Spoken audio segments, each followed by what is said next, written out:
That's not how it goes. No, you're thinking like he wasn't doing that, right? Yeah, you're thinking of his character in The Devil Wears Prada. No, he's like some like deviant pervert. I don't know anything about that movie, Josiah, but you're gonna need some gas fitters.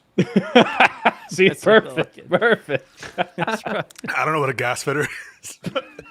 Listen, let's just go with it. Are we live, by the way? We're doing it live. I'm live. Hey, I don't like this guy Trump. Not with that mustache. He said he's bringing jobs. Fucking He's love Trump. making us union jobs harder. You know, eh? I like Clinton. With that, I like with the that trade deals. With that mustache, you well, you should say like I love Clinton, not Bill, not Bill. Just Hillary. only Hillary. I didn't vote for Bill. I voted for Hillary. Oh God. We need a Dan Quayle voter who voted for Hillary Clinton. You know, my Dan Quayle references go back only to what was that Candace Bergen TV show in the the late 80s, early Murphy Brown. Murphy Brown. Yeah. I never watched Murphy Brown. Yeah, because they had a strong woman. You don't like that. I only watch Blue's Clues. No. And Bob the Builder. Have you seen the Bob the Builder meme where he's a communist building like the Berlin Wall? No, I didn't go ahead and look that up next time, Josiah. Just give you some toilet watching. I appreciate that. Actually, my toilet watching is Peace Goes Hour. I catch up on all the. It's either Peace Goes Hour or it's Hutch. Okay. Usually IRI is not on when I'm on the toilet, so why? that includes him. Did you feel like a little embarrassed when he looks you in the eye? No, I actually it's the opposite feeling. It's more arousal at that point. So it's its own thing. Hutch is like, yeah, I can sympathize. All right, listen. Yeah. Welcome to another episode of Live and Learn. I am back. I am still suffering from a persistent cough. I believe I'm immunocompromised at this point. Thank God I've got government-funded health care. Oh, wait! I don't, because of the government shutdown, which we're going to talk about, obviously. Wait, I'm would joined you by... have that, though? Say what? Do you otherwise have, like, Medicaid? No, I'm just kidding. No. Okay. No. I actually have Medicaid. Yeah. Oh, do you really? Oh, that's... I shouldn't make light of that then. That's, No, it's No one fine. should have health care. That's insensitive. You gotta work for a living, you know what I'm saying? You just spin that propeller around, make your own health care. All right, so I'm joined by the Soy Pill, who is probably the least fit person on this show, but we're making progress with him. He's slowly making his daily gains. We've got I'm Really Important, who is the lead, the preeminent liberal TikTok debater. Okay, he's lapping Dean Withers and the other guy, Parker. Did I get that right? Parker has a Don't job. forget Harry Parker. Sisson. Say what? Don't forget Harry Sisson. Does Is he he on do TikTok? the debates as well or no? No, he quit. He quit debating since he got his little scandal with the He's too ladies. busy macking on honeys Wait, right was now. that the one? He had too many girlfriends. I didn't Was like that it. the one where it's like, damn, that ass is fat? Is that the Yep. scandal? Okay, all right. Well, speaking of that ass is fat, we've got Hutch here. No, that was Soy Pill. That was Soy Pill. Soy Pill. Yeah. Sorry, that was Hutch salivating over the Soy Pill. We need But- to have like a dedicated time each week where we just talk about Soy Pill's bulbous ass. Like every week is what I'm saying. Gonna give me body dysmorphia, dude. No, listen, we can call it birthday time because he's got that cake with him. So we got. I was Hutch. talking about your ass with my fiance this weekend. Like that came up in a conversation. She was the one who. This feels She so was the one not who even broached kidding, it. man. I don't like this. She was the one who broached it. That was the other thing too. She was like, "So what's your co-host with the fat ass?" And you're like, "You have to narrow that one down." No, I brought it up because You I did? fucking legit think about it just when I'm walking around like out in the world. Okay, wait. I do have to say something. My girlfriend's roommate said this. She said, "That ass demands attention," and that line has been stuck in my head for quite a while. I agree. Wait, your I girlfriend's agree. roommate said that Yeah, to your girlfriend? yeah, Interesting. You have a girlfriend? yeah. The mustache really matches your like exaggerated accent, I think. Yeah, Like, thanks, it man. really Doesn't he look like not he the has the emo Dunkin' Donuts glasses. top? Doesn't he look like a construction manager? But no, wait a minute. Not with the emo glasses. He needs a hat and fucking like thin 70s style aviators or whatever, like the aviator style. Oh, wait, let me try. Glasses. Hang on. Give me one sec. Yeah, where are your pit vipers, bro? What the hell is a pit viper? I'm not cultured You don't enough know for pit that. vipers? No, is that a brand of Those glasses? are Oh, less no, like these aren't going to work. One sec. reflective ones. Let's see. You can tell me, though. before we I don't know where start, mine you are. guys should really make an effort to see I think it looks like a hipster, I think. one battle That's after better. another.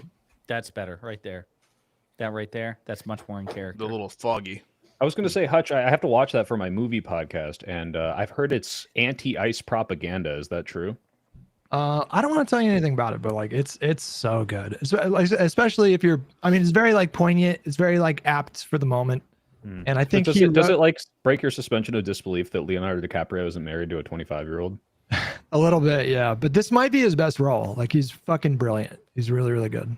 Okay. The only thing I've seen about it is apparently Ben Shapiro's bitching. Like I saw a screen grab of his like movie review, and it's talking about how it's anti-ICE propaganda, woke anti-ICE propaganda. So, I mean, it's kind of anti like far lefty, like a little bit, as well. But yeah.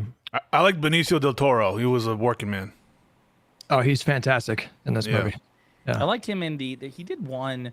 Benicio del Toro did one like 22 years ago with Tommy Lee Jones, and I'm blanking on the name of it. The Hunted. The Hunted. That is a underappreciated film. It got reviewed poorly, but I like that movie. You know what else did? The League of Extraordinary Gentlemen, and I'll die on that hill. What? I like that one. Pretty bad. What? No, Josiah, I'm with you. That has a special place in my heart. I used to watch it on like Fox or whatever, with all the commercial breaks when I was a kid. When I was sick, it would always be on TV, and I love that movie. You really didn't like the League of Extraordinary Gentlemen? Sean Connery's last role? No, it's horrible. I will die on that hill that was an excellent. Two big movies came out that year, I think side by side, as far as like Rise of Skywalker and the League of Extraordinary Gentlemen. Listen, I'll die on the hill of Rise of Skywalker too, but that was 16 years later. Pirates of the Caribbean: The Curse of the Black Pearl came out that year too, and I preferred League to Pirates. Okay, wait. Now I gotta break with you. That's time, ridiculous. I preferred it at the time. Over the years, I have since come to appreciate Black Pearl more. So, anyway. All right, you watch a bunch of movies, man. You live out in Cali. I feel like you should be a pop culture guru. I cannot sit through a 3-hour movie. I just can't do it, man. It's 90 minutes. That should help. He just watches election nights on repeat that Democrats won. I do that sometimes, I can watch by the Senate. I can watch the Senate for hours and hours and hours, but I cannot watch a movie. No, that's the thing. Guys, wait, I can't sit and watch this. Wait, guys, we have a big day coming up in 2 days here. Like who is like booked time to cover this? None of you even know what I'm talking about. Wait. I'll figure it the fuck out. Let's see. Don't Google it. What are you doing? No, I'm not going to Google. Let's see. You said 3 days? That's 2 Thursday, days on Wednesday. That's the 8th. That's October 8th. Yep. The Supreme Court? Nope. They're doing some oral arguments, actually. I don't know. It's House oversight, bro. They subpoenaed the CEOs of Twitch, Reddit, Discord, and Steam to go testify in front of Congress live. And you're horny about Hassan Piker. No, hang on. We already talked about this. I'm not like horny for any Twitch streamer to be targeted by the government. Oh, we did talk about this. But it's going to be fucking insane. Like they're going to show, clips of Hassan and other people saying like really crazy shit. Is Destiny's friend Dan gonna be like the council, like I don't know. You'd have to ask for the Democrats? Chief counsel. Nobody obsesses quite like him, but that day is gonna be fucking crazy. Just so you guys know. I think it'll be fun, and by fun I mean depressing, because then everyone's gonna start yelling at each other. And why can't we just be happy and friends for once in this country? That was my Wick impression. Wait, did you say House oversight or Senate? House oversight. Wait. I have to defend Wick. Wick's my buddy. I got to defend Wick against Pisco. Wick is not a lame centrist. He just thinks that we don't need to escalate violence, but he will absolutely lock hands with us in front of Twitch headquarters if they try to ban Hassan. Okay, so we can all go out. Hell yeah. Somebody in my stream asked why they asked the Gabe Newell. Gabe Newell, is that his name? Fuck. Because the Steam games are because potentially too political. The ones that the shooter played. TF2 is teaching people how to kill political advocates. What's TF2? That's why he got. That's why he got invited, because the guy who shot Kirk had like 10,000 hours played in Rust or something like that. Mm-hmm. He also drank water, so the Nestle CEO is going. And yeah, I was gonna say this all stems from the shooting of Charlie Kirk, right? Yeah. 100%. Which is ancient news now. So it's like nobody's even paying attention to that hearing at all. Last week, I forgot to bring it up. I was like, holy shit, we made it through the whole podcast and we didn't mention it. We didn't mention it once. And then someone sent me that Google Trend graph. I don't know if you want to bring that up, Josiah, but it's been, almost a month. Like 0 people are looking for this, and you 100% called it. Like 100% props to you. I was like, I don't know, you're being optimistic. You called it so hard, like everyone just fucking forgot. Like aliens could land on Earth, a Terminator could come from the future, and people would be over it in 2 weeks. It's just the news cycle. There it is. Yeah. Oh no. I mean, in fairness, it's kind of an easy thing to call that eventually people are going to stop talking about something. Sure. They talked about the fall of Rome. Everyone was freaking out like this is the right's vendetta. They will never be stopped. And I was like, they're gonna fucking forget. And we did. We forgot. I want to say I'm a Rob Knorr viewer, and he had a little bit of a freak out. He was like, Sam Hyde called it. Trump, you had 2 weeks to do something, to get after these people, and then you were going to lose interest. What the fuck happened? And so he's mad at Trump for not instituting authoritarian government in 2 weeks. Martial law. Great. That's the same with I don't know if you guys know who Curtis Yarvin is, who's like kind of the mastermind behind the J.D. Vance, Peter Thiel, Dark Enlightenment. But he's talking about how he might want to flee the country now because they're not being authoritarian enough. And it's like, well, you're leaving room open for retribution against us. So, this is scary. Like, you're not being fascist enough. Meanwhile, Trump is calling the banners of the various different Republican states to try to evade a judicial order to institute martial law in a place that doesn't want it, where nothing is happening. Now I got this fucking mental image in my head of like Greg Abbott as Theoden, if Gondor calls, Rohan will come to his aid. He's a herald of woe. They keep describing Portland like it's a war zone, and whenever I look at streams, it's literally like 15 people. It's like 15 like undergrads wearing masks or whatever. And some guy dressed up in a frog costume. Did you see the footage of the guy? Was he like standing across from federal agents or whatever in that frog He was costume? like standing like right next to him, and a cop comes up and sprays like pepper spray like in the frog's butthole, which I guess serves as like the air, because I think that's where the air filter is, and so the cop was like shooting this. It's the most like absurd frog imagery. Pepper spray is the second. I just start FO or FR, and that's the second thing that came up. Let's take a look at this. Frog around and find out. That's hilarious. Oh damn! All right, here we go. God, I love this. I mean, only in America. Oh no! Wait, that's probably maybe his vent hole is in there. That's the vent hole. That's what he said. That's what I said. Gentlemen, can we salute our I wasn't listening. on the front lines of the Oregon war zone? That's insane. Look how dangerous that is. Dude, like, what threat is the frog? Kill him? Fucking Kermit. Yeah, what threat is that guy? Well, he's out there. It's a frog. What's it gonna do? Pepe. This really does help attack with on Pepe. The messaging, right? Like the idea that, sure, we can like clutch our pearls and cry out against the fascism, and we should, but we should also make fun of them. And how dumb and lame do you look when you're sending people to what you call a war zone and you're fighting a big cartoon frog? Like, Oh God!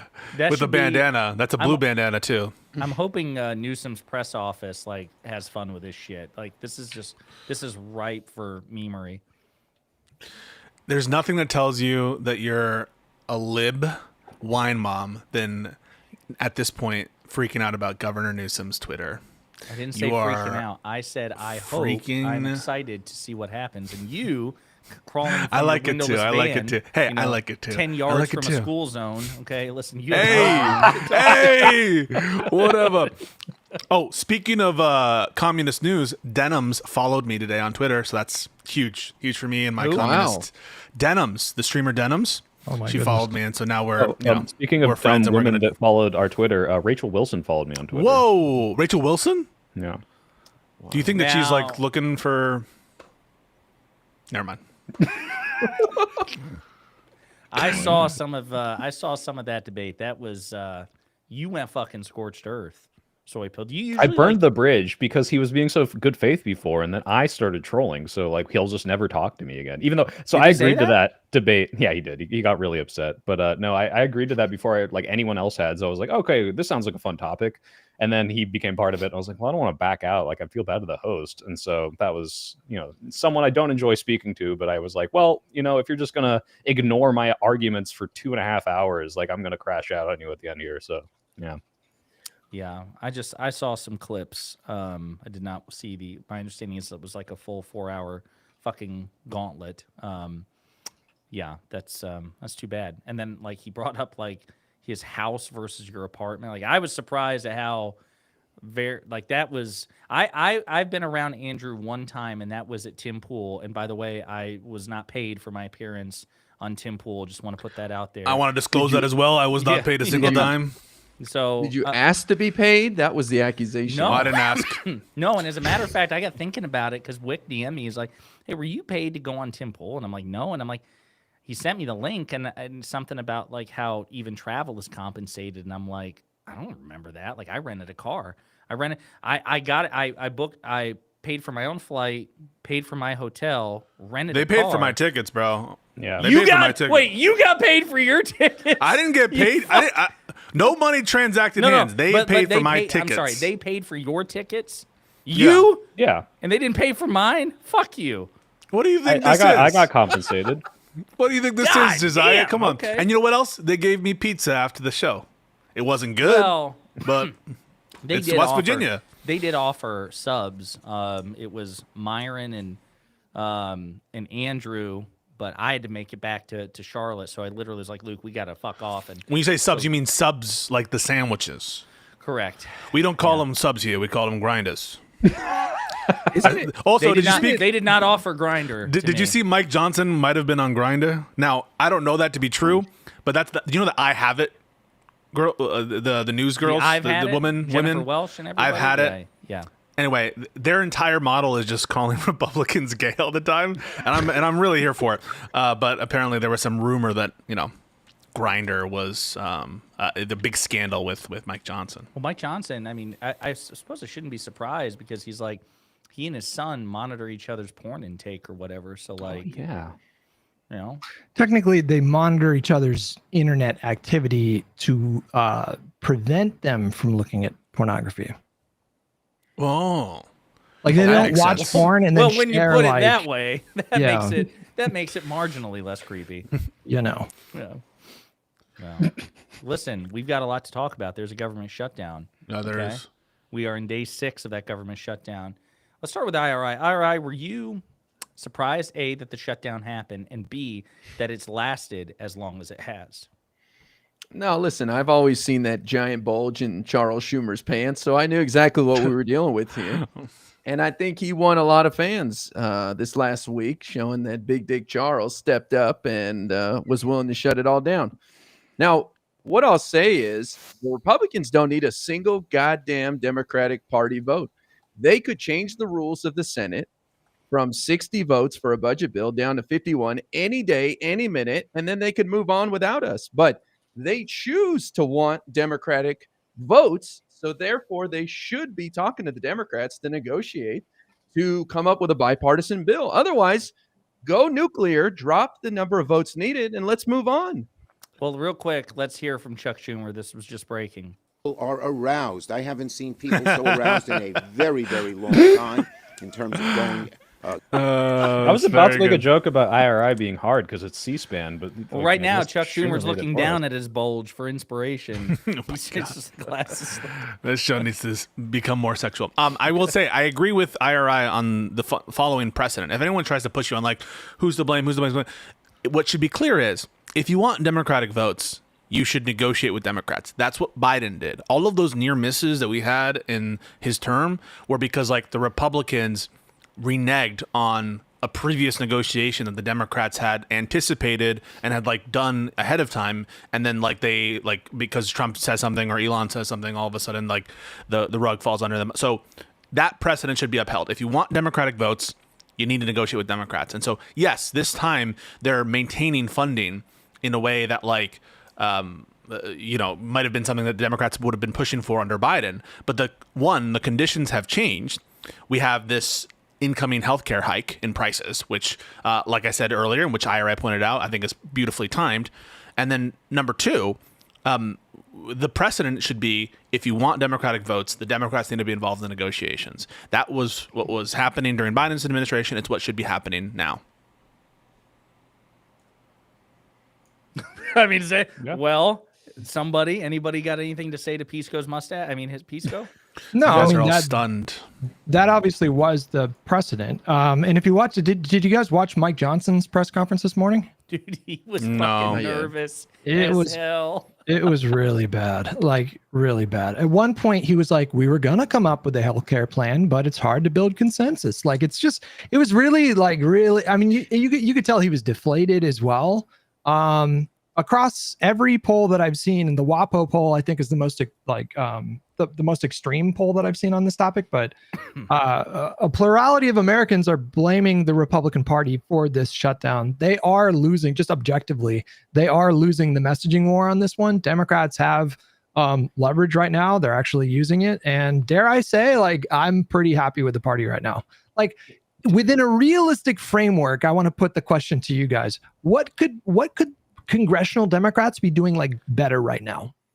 I think they need to be spamming it harder than they already are. And like, I was as people call this cringe, but I don't know if you guys saw the TikTok with the kitties, like kitties explain government shutdown, and everyone's like, "Oh, look at my party, it's so cooked." And I'm like, yo, I watch people younger than me doom scroll. This is what they're watching all day, and every single one of those just got a kitty shutdown video and are like, "Oh, it's the Republicans' fault," because that was really, really good, concise. Brevity was perfect. Like, they just need to be doing more of that, which is like, hey, every single day, it's, hey, day 7 of Republicans fucking over your country. Like, they need to keep doing that more. They did. I don't think it was that good because Ken Klippenstein bitched about it. Okay, so I'm not entirely sure. They did a similar meme video today where it was like a video game, like some kind of like farming simulator video game kind of footage playing in the background while the VO was explaining the tariffs, like the situation with the tariffs and the soybeans. Like satisfying video game footage over like an explanation. So are you saying it's time for Big Dick Chuck or whatever we're calling him to go to Twitch and be a Twitch streamer for the shutdown? I'm saying that would be a disaster. That would be a complete disaster. I'm saying that, like, as critically important as it is to critique your own party, you should also praise them when they're doing well. And right now, like, they're handling this shutdown about as well as you could possibly handle it. Like, how could it be going better? I'll say no. I'm with Soy Pill. I wish they would be. So the meme video was lost on me. I didn't understand like the cat thing because is that a TikTok trend or is that like okay? I get all these ones that are like mental disorders explained by cats. So like if you didn't know what BPD was, there's a cat one of that. It's for like ADD boom, like Zoomers. Like, that's the point of it. Well, so I mean, that sounds like that was objectively a good thing to do. I know Bernie and AOC about a week ago, they kind of had a walk and talk, West Wing style thing outside of the Capitol building. I thought that was really effective. That got a shit ton of views as well. So that's good. I would just say, as a general rule, I'm always nervous when it comes to Democratic messaging because we have such a media disadvantage. And Trump usually has an advantage with respect to messaging in terms of shaping the narrative. Now, I agree the polling's pretty consistent that I think a margin of like 5 to 9 points, Trump and the Republicans are being blamed more for the shutdown. But I'm with Soy Pill. Like, instinctively, I just want to see them do what they're doing now, just more of it, and not just assume that momentum will maintain. But other than that, no, I don't have any like substantive complaints about what they're doing. Well, and the best part hasn't even come yet because those notices are just starting to trickle out now about people's health insurance premiums going up. And once those start really rolling out, you're going to see story after story of how much people's health insurance is going up. And Democrats are timing things quite well with that.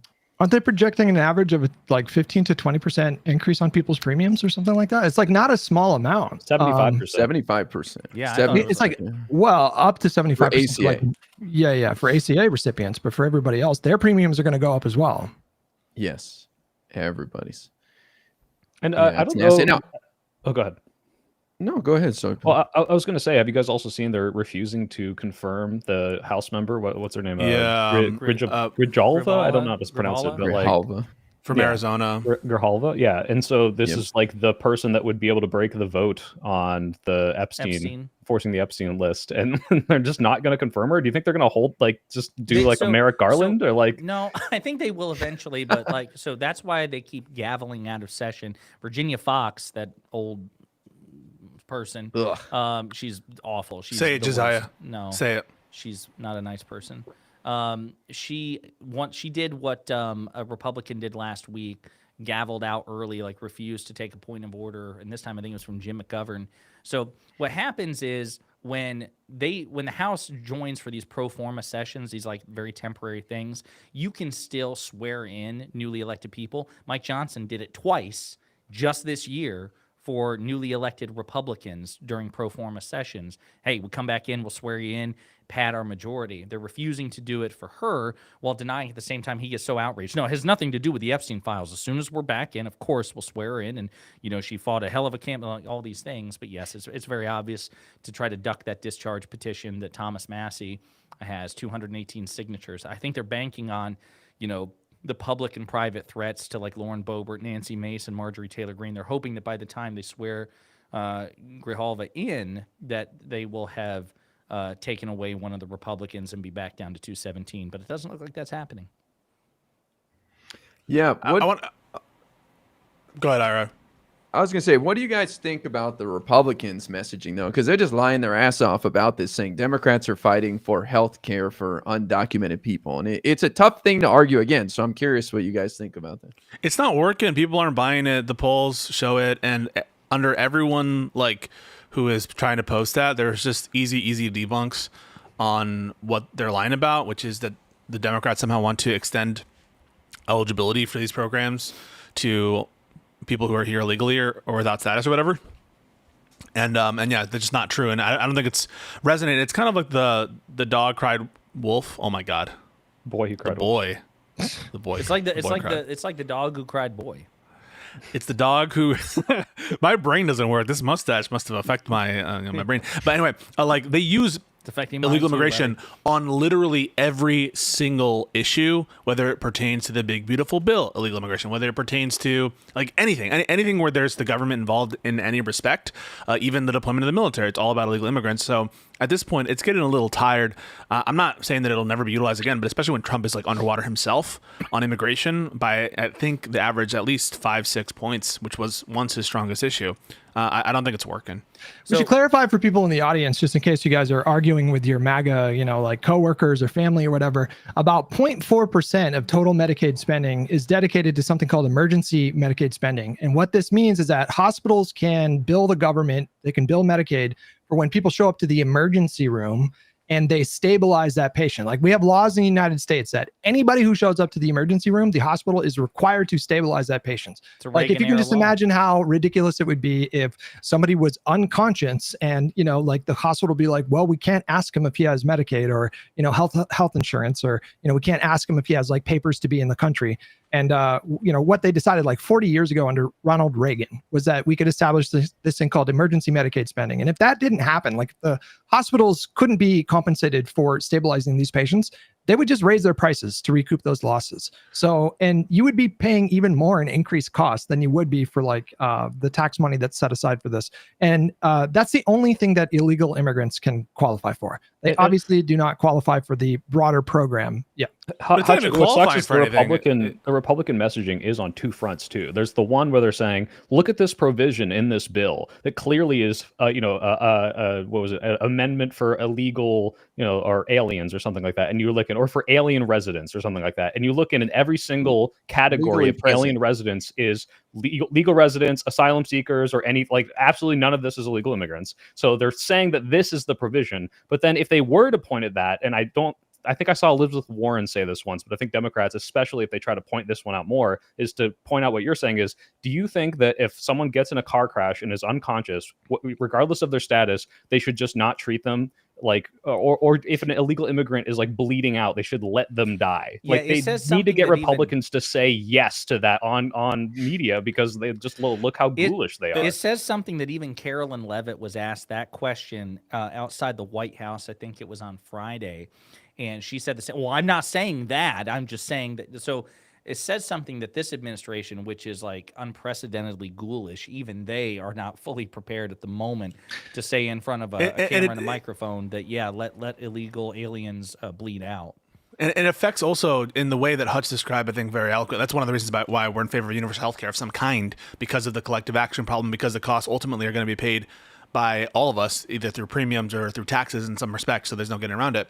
But even this like provision of care thing, it's one of the reasons why like due process and these kinds of emergency situations, and when you're trying to institute a system where there's going to be like an ex ante before you give care, determination by hospitals as to your legal status, like that is just asking for more death and destruction. The same thing with like due process, right? Like if we need to determine whether or not you're legally here before you get access to due process, you're kind of like making it dangerous for everybody, because then someone who's not given due process to even determine whether they're legal could be just thrown to El Salvador. And likewise here, someone who just isn't able to provide, I guess, their birth certificate while they're bleeding out of their like stump leg or something isn't going to get cared. It's just a recipe for disaster. On paper, it sounds like we should. Yeah, there's an easy solution to this, and it is when someone comes into this country, we just tattoo a number onto their arm so that we can identify whether or not they're not from the country. So you can just see that. It's not funny to joke about the Holocaust, son. Look, I'm Jewish. I'm the only one who can joke about the Holocaust, actually. Oh, I'm sorry for your loss. The whole thing is obviously just so wildly dishonest and massively distorted by Republicans right now, because that 0.4% that I mentioned, right? It's again 0.4% of total Medicaid spending is spent on emergency Medicaid, and a fraction of that is illegal immigrants. So it's like it could be like 0.1 or 0.09 or something like that. It's just such a tiny sliver of the entire Medicaid program. It's not zero though, Hutch. It's not zero. It's not. Yeah. I think I read it's like own. $200 million a year or something. It's really a drop in the bucket, but it is illegal to use federal dollars for Medicaid, and undocumented immigrants cannot sign up for health insurance on the ACA, so they can't take advantage of the subsidies. So the Republicans are just full of shit when they say that Democrats are fighting for undocumented people to get health care. Doge investigated this stuff for months, and they could not present a single. That's a great case. point. I didn't even think of that. I didn't even think of that. Yeah. They had the full weight of the federal government. They had full access to all of these systems, all these databases, and they scoured these databases, and they could not find a single example of one singular illegal immigrant who was on the rolls for Medicaid. Like, ask your I found a bunch of 300-year-olds though. True. Those are the illegals. True. I will know. I don't think it'll matter for these debates, but one thing that is, I would say, the silver lining to the incoming authoritarian state and the unitary executive theory is now I think it's less tenable in an argument with a MAGA person, though they might have no shame, like the people I debated the other day, to say like, oh, it's the deep state. Oh, we didn't have, like, you guys control everything. You control all the information. So if there was evidence now of some like underlying misconduct during the 2016 election or the 2020 election or something, surely you would now have access to that information that you could release. And I think that even though it's maybe a lost cause sometimes for these debates with MAGA people, I think that is a useful thing to have in your arsenal, and it's a silver lining. So speaking of that debate, by the way, I should point out, I watched that debate too, Pisco, and you caused that guy to almost have like a nervous fucking breakdown at the beginning. The one like you were, did you see that debate? He was shaking or something. The other guy's like, wow. I'm retarded at the end of it. He said, and I quote, I'm retarded. I wasn't prepared for this discussion. Like I shouldn't, I understand if you're disappointed in me. Like, but I couldn't untwist the knife because it just is so disgraceful that you would even agree to have this conversation on WIC TV. We were struggling. Some people backed out who were like more prepared debaters or whatever. Rob Norr certainly doesn't want a discussion because it just, at this point, it's so untenable to defend the corruption. Other people have blocked me too now. I think Rob won't debate me anymore. Andrew Wilson won't debate me. Jack Posobiec just blocked me. Will Chamberlain just blocked me. So they're not interested in debating anymore. Dude, fuck Will Chamberlain. Yeah. Fuck that guy. I mean, fuck Jack Posobiec too. But damn, you're getting blacklisted by everybody. Yeah. And I'm just doing my patriotic duty, man. Has Tim blacklisted? No. Me and Tim are good. Friends. I hope. Yeah, I hope. Friends, one might say. But the thing I like about Tim is that at least he does invite and have these panels on. I mean, these other guys don't even do that. And Will Chamberlain, when he came on, it had to be a 20-minute debate between us, and the rest was audience participation. And And like he was like, you need to donate 10,000 of your own dollars to charity. It's the same kind of shit that Andrew Wilson does. And then Tim Pool has the gall to bring it back to the start of our conversation to be like, Democrats are the ones demanding money to debate.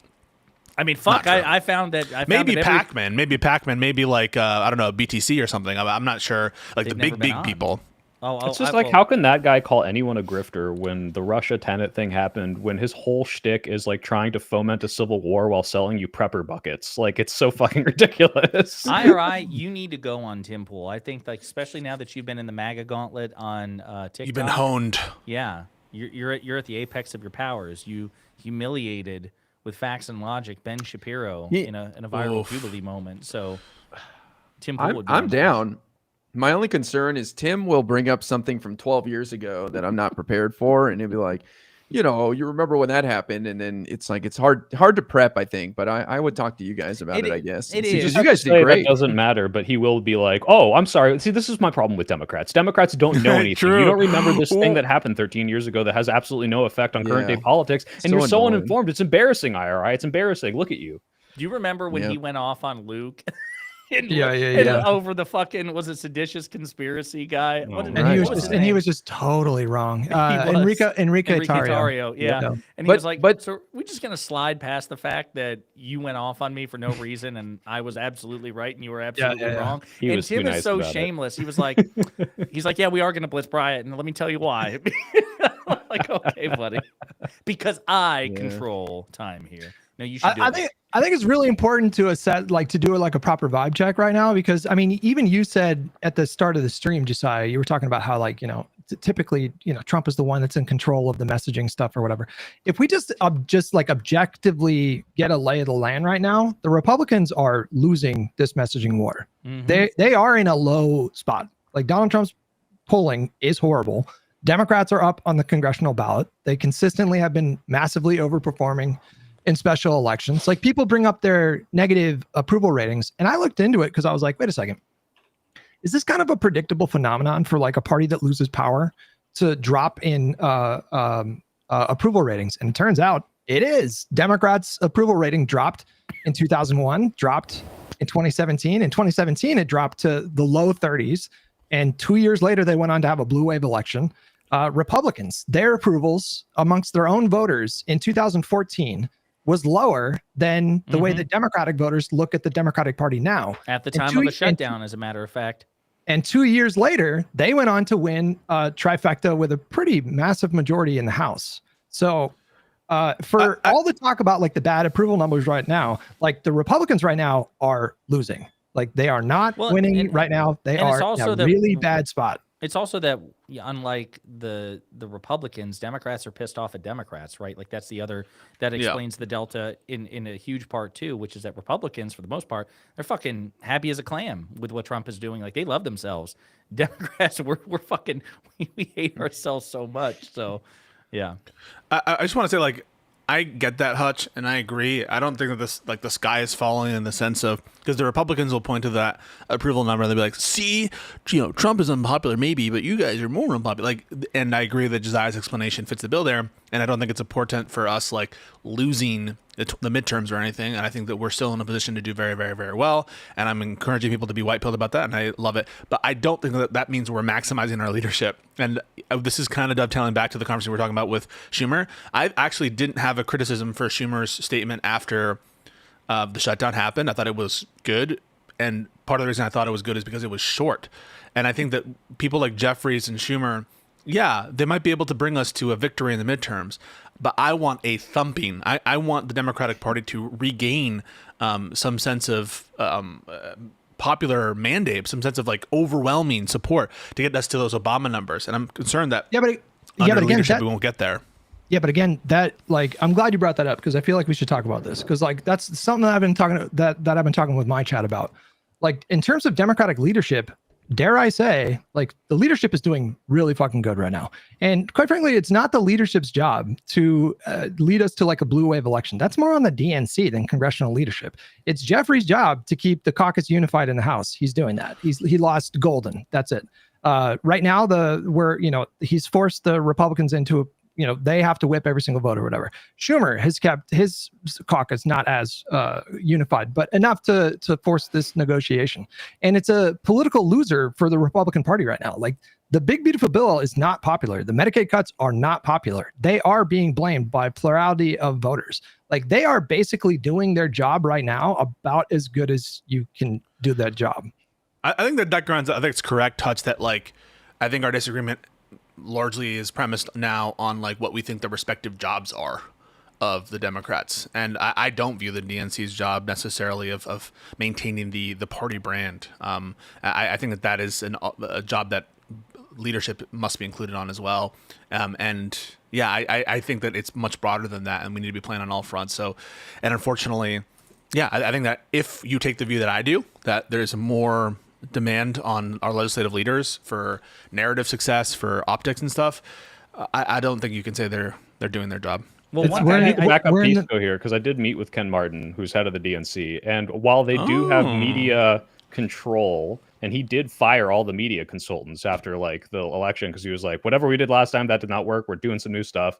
At the same time, he explicitly said this to me, and this might have been a dodge, because I asked him about Israel and Palestine. I'm like, hey, what's with the Dems' rhetoric on this? And he was like, oh, I don't tell them what to say. But that's true. They don't tell them what to say. And the leaders are the ones who are reaching out. No one knows who Ken Martin is. The DNC is able to put out those kitty memes or whatever. I think that's part of their media team. But in the long run, people are looking to leaders and leaders' messages. So the DNC is not going to have the ultimate say as to whether or not we win an election. They're in charge of canvassing and ground game and that sort of stuff. But like, ultimately, people need to hear the right messages from the leaders. Yeah, and I do want to say, because Ken Martin, I mean, obviously I'm not privy to the conversation you had with him, but a couple of weeks ago, he had a really painful interview with Jon Stewart in which he kind of litigated that. He's like, listen, we are basically the support infrastructure to try to help get these people elected. But at the end of the day, it's not like some sort of like, they report to me, this fucking Jeffrey Schumer, this is what you will say, this is what you're going to say to, like, it's very much, most of the ball is with the actual candidates themselves, and the DNC under Martin, they provide critical support. But yeah, I think that we can't, while we do need to acknowledge that Democrats are currently winning the messaging wars. And again, I don't know. I didn't go back and check the polling for like the 2018, 2019 government shutdown, or there was another one, I think, under Trump. But like, I don't know. One of them is more, one of them is less. Harry ran the numbers. I don't know what the margin is as far as like, I know the Democrats are doing better, but are they doing, like, for example, when it came to the generic ballot, my understanding is like, yes, we're leading in the generic ballot, but not at the level we want to see. Oh yeah, no, it's 1 or 2 points. Yeah, it's 2 points, 3 points. That's it. So I think it's important to acknowledge that, but I also don't think that we should just be confident that it's going to be that, number one, we're going to win the midterms, or number two, it's going to be a wipeout, when that margin needs to be much bigger in order to reflect the sort of result that we wanted. You have something to say, Hutch?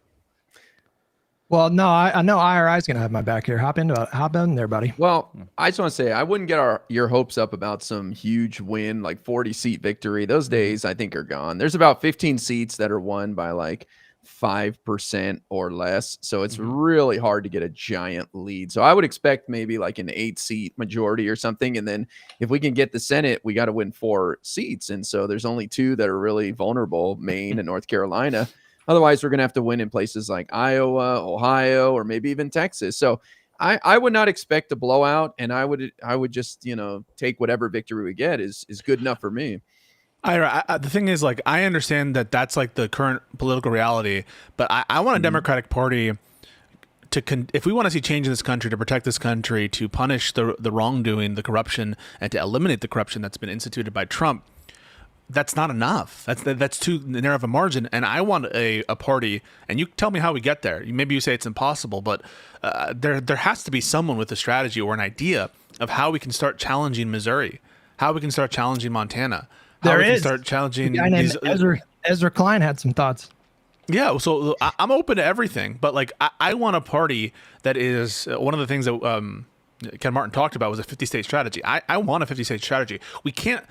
They're not resting on their laurels, the Republicans in New Jersey. I understand it's a state election, governor, very different dynamics, all that stuff. But like, they want to turn all of our blue states red. We should be wanting to turn the red states blue. And it doesn't seem like there's an appetite to think more ambitiously among the Democratic leaders. Maybe I'm wrong about that. Maybe they will, but I'm concerned. Well, what do you guys think would have to happen for there to be a 50-state strategy? Like, what would be your advice? I think you need something like AI comes along and wipes out a bunch of jobs, and we have 10-20% unemployment, and Republicans are just shitting the bed. I'll be honest with you, that's Probably not where true. I thought that sentence was going. That's what Laksha said, by the way. As soon as he said AI wiping out, I'm like, holy fuck, where's IRI going with this? That's what Laksha said, by the way. He said like the political winds can shift massively during like a depression or a recession or whatever. Well, then let me ask you that then, IRI. Do you think that Democrats actually are doing the wrong thing by allowing a shutdown? Because I've heard some people, Pod Save America hosted a really good debate, and I'm blanking on who it was with. But basically, one of the arguments was you should allow the government to remain open so that we see, was it something about more of these healthcare effects start to take place, you know, in the next coming weeks under the Trump government, where they would be able to implement that. And basically that the shutdown is saving the Republicans from themselves, and that the pain that the American people will feel from a shutdown is actually a fraction of what they would feel if Trump were just allowed to keep the government open. So, well, what do you think? I've heard this. I heard it on Bulwark as well. There was a guy freaking out on there who said, "What are you doing? You're saving Trump. Let the people get hurt." But I looked at the stats, like what percentage of people on the ACA are Democrats, Republicans, Independent, and it was basically split 35-35, Democrats, Republicans, and then Independents and people don't identify as anything. So I think there's a substantial amount of Democrats who would be negatively impacted, but also Democrats want to position themselves as trying to help everybody. And like you guys said, we should have a red state status strategy. Well, this might be it. I mean, I'm starting to hear some rumblings that health insurance, healthcare is going to be the issue again of the midterms. Doesn't feel like it right now, but these premiums are going to be nasty, and it's going to get more expensive to get healthcare next year. And I think a lot of people are going to be pissed off. So this might be an opportunity for us to really win over some people in red states. Yeah, I don't think you can give up your principles and say we should let hospitals in rural red districts shut down and let them get hurt so that they vote for us, because that is going to kill people. And whether or not you know that, like, hey, like this might help our chances in the midterms, like I think it's good that Democrats are fighting for that sort of thing. But I also think because you brought up Ezra Kleinhutch, I'm someone who has gone around with some of these politicians and seen, like, yeah, when you're in like, South Carolina and you're talking to Baptists, you're not talking about trans issues as your number one thing, but you're not throwing trans people under the bus either. Versus Ezra Klein saying things like, hey, we should run pro-life Democrats in red districts, I think is insane. Because it's like, what's the point of being a Democrat if you're giving up female bodily autonomy? Like, what's the point? Like, at what point do you say, hey, let's run like the pro-war, anti-abortion, like, Democrats? Okay, this I'm is sorry. Can I just address this real quick before I lose this comment? Because I just saw this. Getting one guide here. I just want to say we've commented about this when it's Cenk Uygur, no matter who it is, and it could be a more conservative Democrat or a more progressive Democrat. I get triggered as fuck. I don't know about you guys. When people make it so reductive, winning is easy. It's just so easy. You guys are just too fucking stupid to understand. There's a lot of that. I get that. It's always the Bernie people too, because like as a Bernie guy, it's very frustrating to be like, hey, he lost twice, and it wasn't because like his ideas were perfect, but they fucked him. It's because not enough people voted for him, and it sucks. I wanted them to win, but like, you can't just be like, oh, just do what Bernie did. It's like, well, that didn't work. I want to win. It's more offensive when it comes from Cenk, because at least Bernie got relatively close to winning compared to Cenk. But like that sort of mentality, like that we can't have this conversation, that the winning strategy is so obvious, so simple. It's just literally everyone around you is so fucking stupid. I mean, probably not. Probably not. So maybe have some epistemic humility there. I want to say, can I just one quick thing? Because I think that I don't know that I have all the good answers. Maybe Ezra has the answers. Maybe the lefties have the answers. Maybe Bernie has the answers. Maybe whatever. But whatever the answer is, my intuition is that there's an identity crisis. I don't think that the same thing is true of Trump. Trump and the MAGA movement, there's a strong identity. What it is to be a Democrat, what it is to support the Democratic Party, I think that is not clear. That is not spelled out in the way it was, for example, to be a New Deal Democrat or to be a new Democrat under the Bill Clinton, or to be an Obama era Democrat. I feel like the current Democratic Party is suffering from identity crisis. I don't know that I have the solution for it, but it feels like what we refer to ourselves as and what we sort of operate as, what our organizing principles are, those aren't clearly defined, other than like pragmatically trying to scrape wins in every contest. I hear that a lot. I mean, I'm sympathetic to that argument. I understand. Like when I think of the Democratic Party, I feel like I have a pretty clear image of like who they are. We're talking about a party that's going to try to protect and expand the ACA. Talking about a party that wants to do like a compassionate immigration reform, legal pathway to citizenship for people, like taxing wealthy people more. Just, I feel like we all know this, right? This is not clear to the average Democrat, not even close. I think what you just said surprised me as like, wow, you were able to pick out the things that are the Democrats' policies. But if you're looking at like, if you just went to a random Democrat and be like, who's the leader who's saying these things? They'd be like, I don't fucking know. And it is an identity crisis. It's not a lack of policy that's the problem. It's a lack of having the person who's saying it. And that's why, as much as I just said, hey, it sucks that Bernie lost, he did do I'm going to repeat my platform over and over and over. Everyone can nail you down and tell you, oh, he's the 1% versus 99% guy. He's the healthcare guy. He's the free college guy. Who is that in the Democrats right now? Most people don't even know who Chuck Schumer or Hakeem Jeffries are. I think that might emerge when there's like a front runner in the primary in 2028. But for now, I don't think that doesn't exist. Well, and Hutch, sorry, is a super chat for Hutch. Josiah, please make Hutch address the fact that Dem voter registration is abysmal while Republicans adding huge amounts of voters. Please make the king of Cope address this. Dems are looking horrible. Look, all I know is that whenever you see a consistent trend of overperformance in special elections, it's basically always predictive of midterm performance.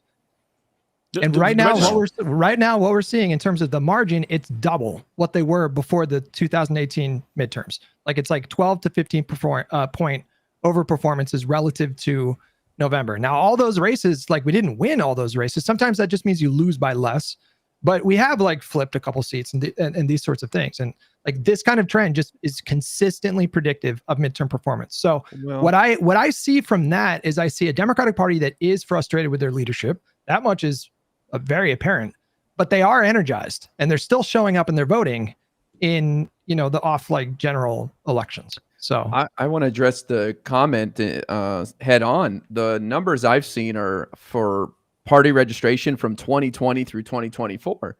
And so, the Democrats were quite unpopular with inflation at a record high and what was going on at the border. But I think that those figures are going to flip here as more and more people get frustrated with the Republicans. But the Republicans gained steam in the last couple of years. There's no denying that.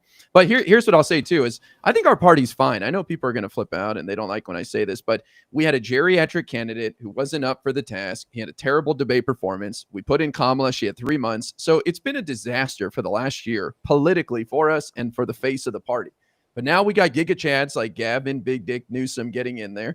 And I think we've got a killer issue here and showdown with the Republicans on the shutdown.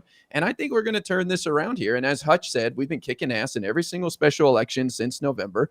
Like look at April in Wisconsin, where we won by 10 points in a state that Trump barely won just months earlier. So all signs are saying Democrats are doing very well. And I'm sorry, people can cope all they want. Democrats suck, Democrats this, but we just had a terrible series of events last year. That's my opinion. I do think registration. Go ahead. Oh, go ahead. No, you go ahead.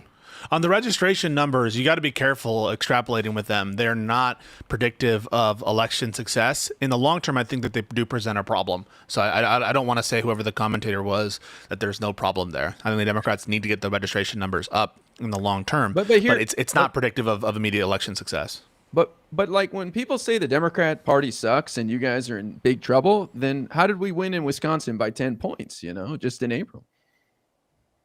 Yeah, no, I agree. I don't think that the registration numbers are predictive of election success. And it's much more, if you look at the head-to-head election polls that are predictive, the special elections, those are predictive. Registration, no. It is a problem in the long term. The Democrats need to find ways to register more votes, but it's not going to be the make or break issue in the upcoming elections. I don't know what Josiah.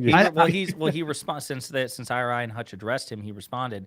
This is the last time you claim me. I appreciate it, but we got to let you go after this. Not true. We underperformed in every special election since Kirk got shot. I mean, this is not true. I don't know what to say. Like, we had a really good night in Arizona just like a week or two ago or something like that. So I don't know. Got a new congressperson. I do want to double back to the Ezra Klein thing, because I feel like that's ripe for like a interesting discussion. And I think like we should contextualize what he said, because I feel like I'm seeing a lot of people misrepresent what he said. So what he did not say was that, you know, the Democrats should start shifting to become like more pro-life as a party. What he was very clearly, I think, hinting to when he made that suggestion was, imagine a race where it's a super red district, and the only way that you could be competitive running a Democrat in that district would be if they had some conservative views on, I don't know, like 1 or 2 issues. I'm just making it up. So in that case, like, I would put it to you guys, like, we all agree that this is like Trump represents, if not in the immediate, but like we all agree that he represents a fascistic threat, right? Like, so if that was the case, does it not merit extraordinary like tactics to combat that? Like, if we're fighting fascism, that's like not what Ezra was positing, though. Ezra was saying, yes, obviously you can isolate and look at certain districts and say, in this specific case, if we ran someone a little more red, and not like, we can't just run a uber progressive everywhere, that's not going to work. That makes perfect sense. The problem is the examples that he gave, and the reason why his co-hosts pushed back on him, were giving up on fundamental things that the Democratic Party should not be compromising on. Like, yeah, I guess theoretically, if you're compromising on like interracial marriage, gay marriage, like abortion rights, theoretically maybe that's the only way you could win, but at that point we're so far gone it doesn't matter, versus saying, hey, maybe we have a blue dog Democrat that like wants more gun rights, or hey, maybe this person's like a little more fiscally conservative than I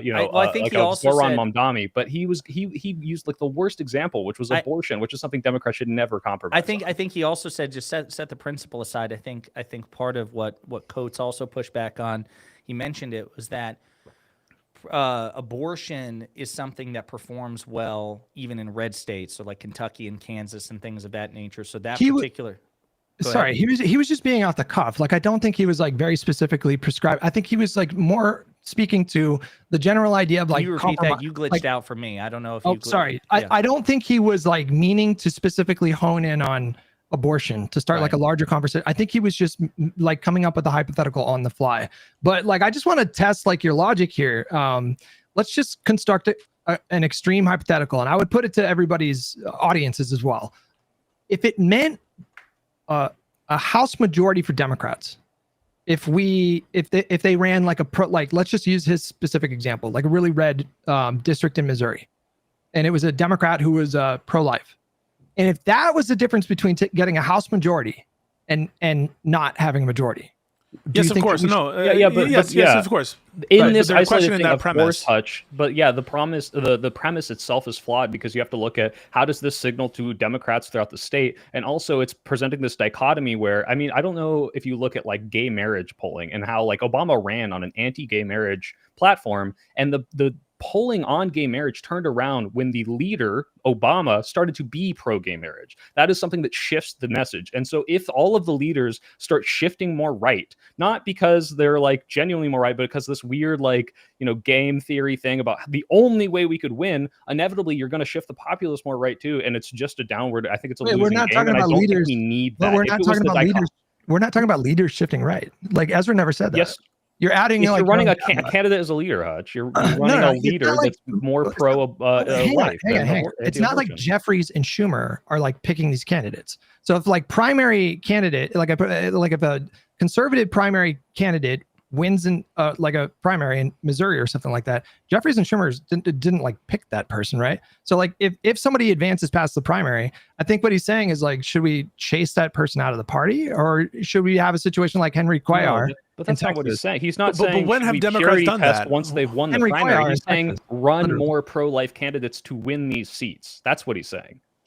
I think you're taking him way too literally. I think he's saying like, look, maybe he can clarify later. I heard what he said. Didn't he say explicitly, like, I'm with you that Ezra's usually got sharper points than this, but I'm pretty sure in that interview he even doubled down and said, no, I am explicitly saying in a red state, it was like Utah or Nebraska or something like that. I am saying that you should run pro-life candidates. So I think he wasn't just pulling that out of his ass. I think he honed in on that specific example and stood 10 toes down. And that's my only quibble with it is, like, I agree that if the choice is a fiscally or a socially conservative or a more conservative Democrat versus a Republican, like even the Joe Manchin example that we constantly go back to, I'd give anything to have Joe Manchin back in West Virginia as opposed to Jim Justice. So I don't think that that's particularly controversial, but I think why people were so pissed at Ezra is like, bro, that example is something where we saw it on ballot referenda, like red states were getting fucking clocked in ballot initiatives about protecting abortion rights. Yeah, I understand that. I mean, but I feel like we're getting kind of lost in the weeds and sort of missing the larger point that he was making, which is just kind of broadly against purity testing in the Democratic Party. But there needs to be some, right? Like, there should be some purity testing. If there's no standards, and this is a Econoboy's point, so shout out Econoboy. If there's no standards, there's no identity, right? Like there needs to be something that defines what a Democrat is, and that shouldn't be just contingent on not Trump. Like that, I think it's important because think about it, right? Like, if it's the case, this has happened before, and people said this about law stuff, where, like, for example, you could argue, I didn't shoot him, but even if I did, it would be self-defense. And coherently, that is an argument that could make sense. But the jury doesn't like to hear these conflicting messages, even though, logically, it wouldn't be any contradicted in saying, I didn't shoot him, but if I did, it would have been justified. Having some set of principles that I think are consistent across Democrats, maybe in a particular race they might be to a disadvantage, but there's a kind of party coherentness. There's a kind of identity that I think we're missing. And if it's ultimately elastic and every issue is on the table, then what is what does it mean to be a Democrat? Yeah, like Hutch, I have a question for you. Would you consider it purity testing if, like, in the same way he had posited, we should run someone who wants to overturn Loving v. Virginia, like bring back miscegenation laws, anti-miscegenation laws? Like, obviously, in a hypothetical that you would posit, if it was the dichotomy between that and complete fascism in this one district having this super racist guy win, of course, that would make sense between that and fascism. Well, that's how. But that's really how I look at things, though. Right, but I don't think that's the only two options, and I don't think you would call it purity testing to say absolutely not. We're not letting the overturn Loving for Virginia guy be the Democrat in this county, right?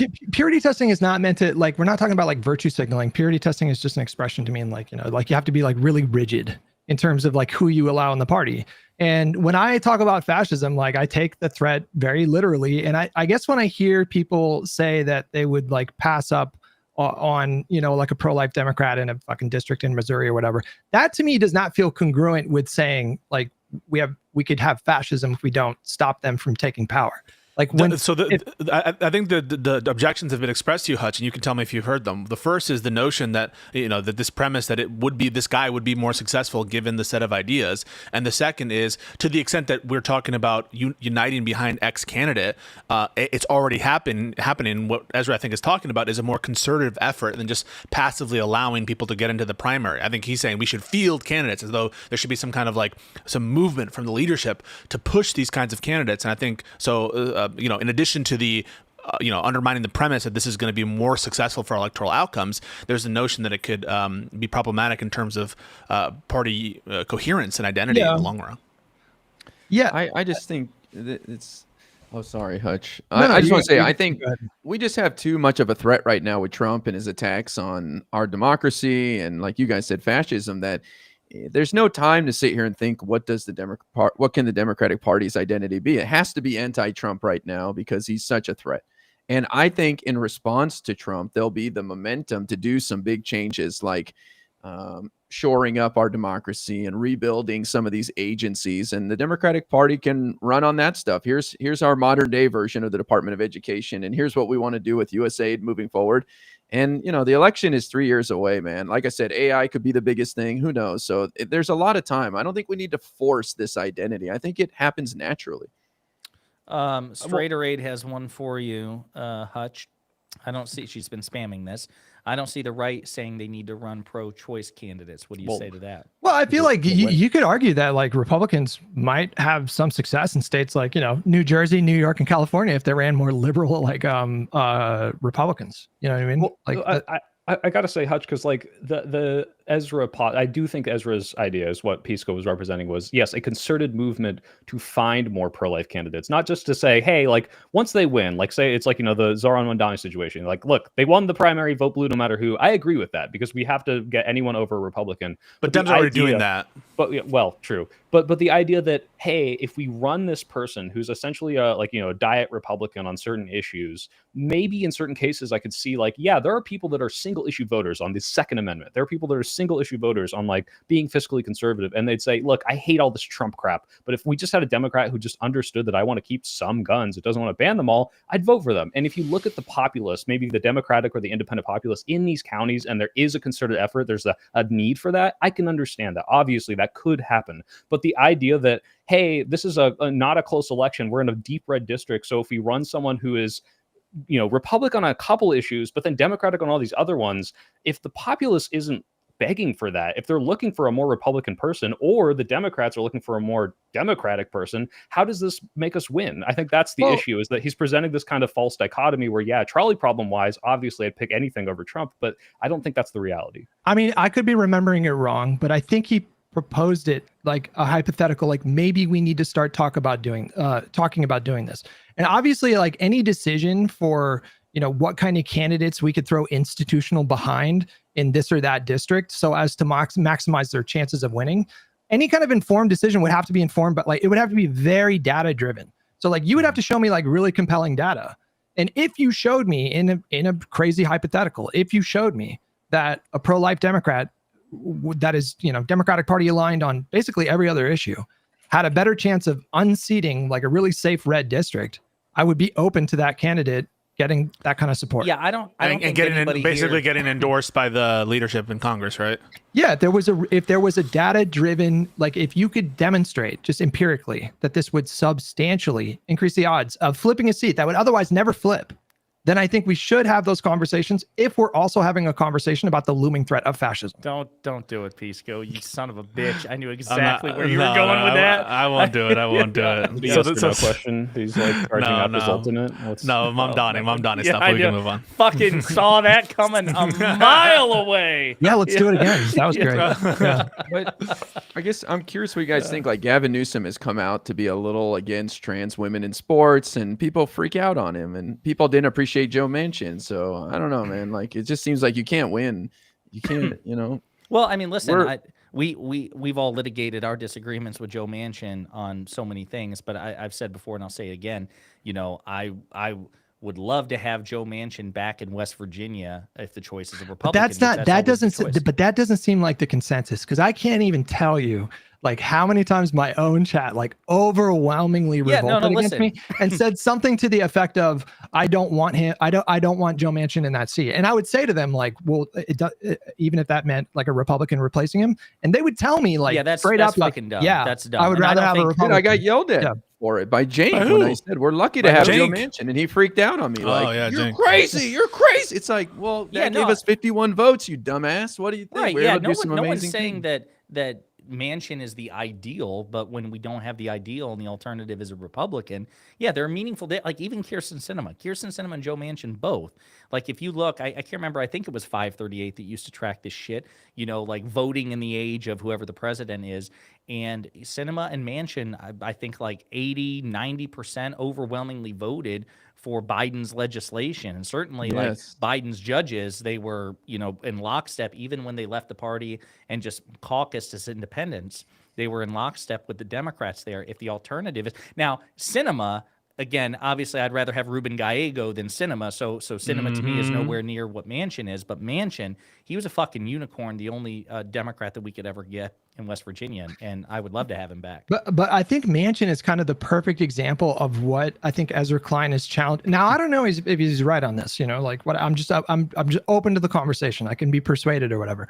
But I think Manchin is just like the perfect example of what he was trying to sort of dissuade from the Democratic Party.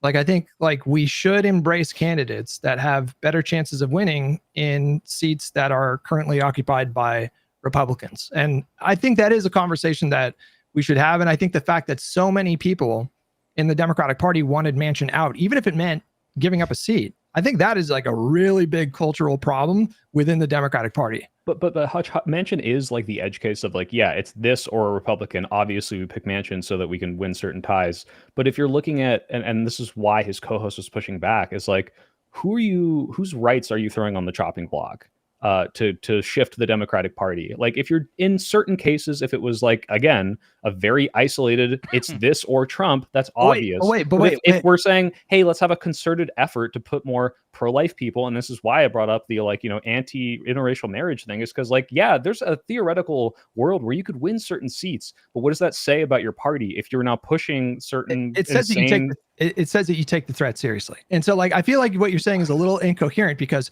whose rights are you putting on the chopping block by allowing the Republicans to have a majority? I think that what Soypill is suggesting is that you're not maximizing long-term, broad-based wins because you're undermining what it means to be a Democrat to some extent.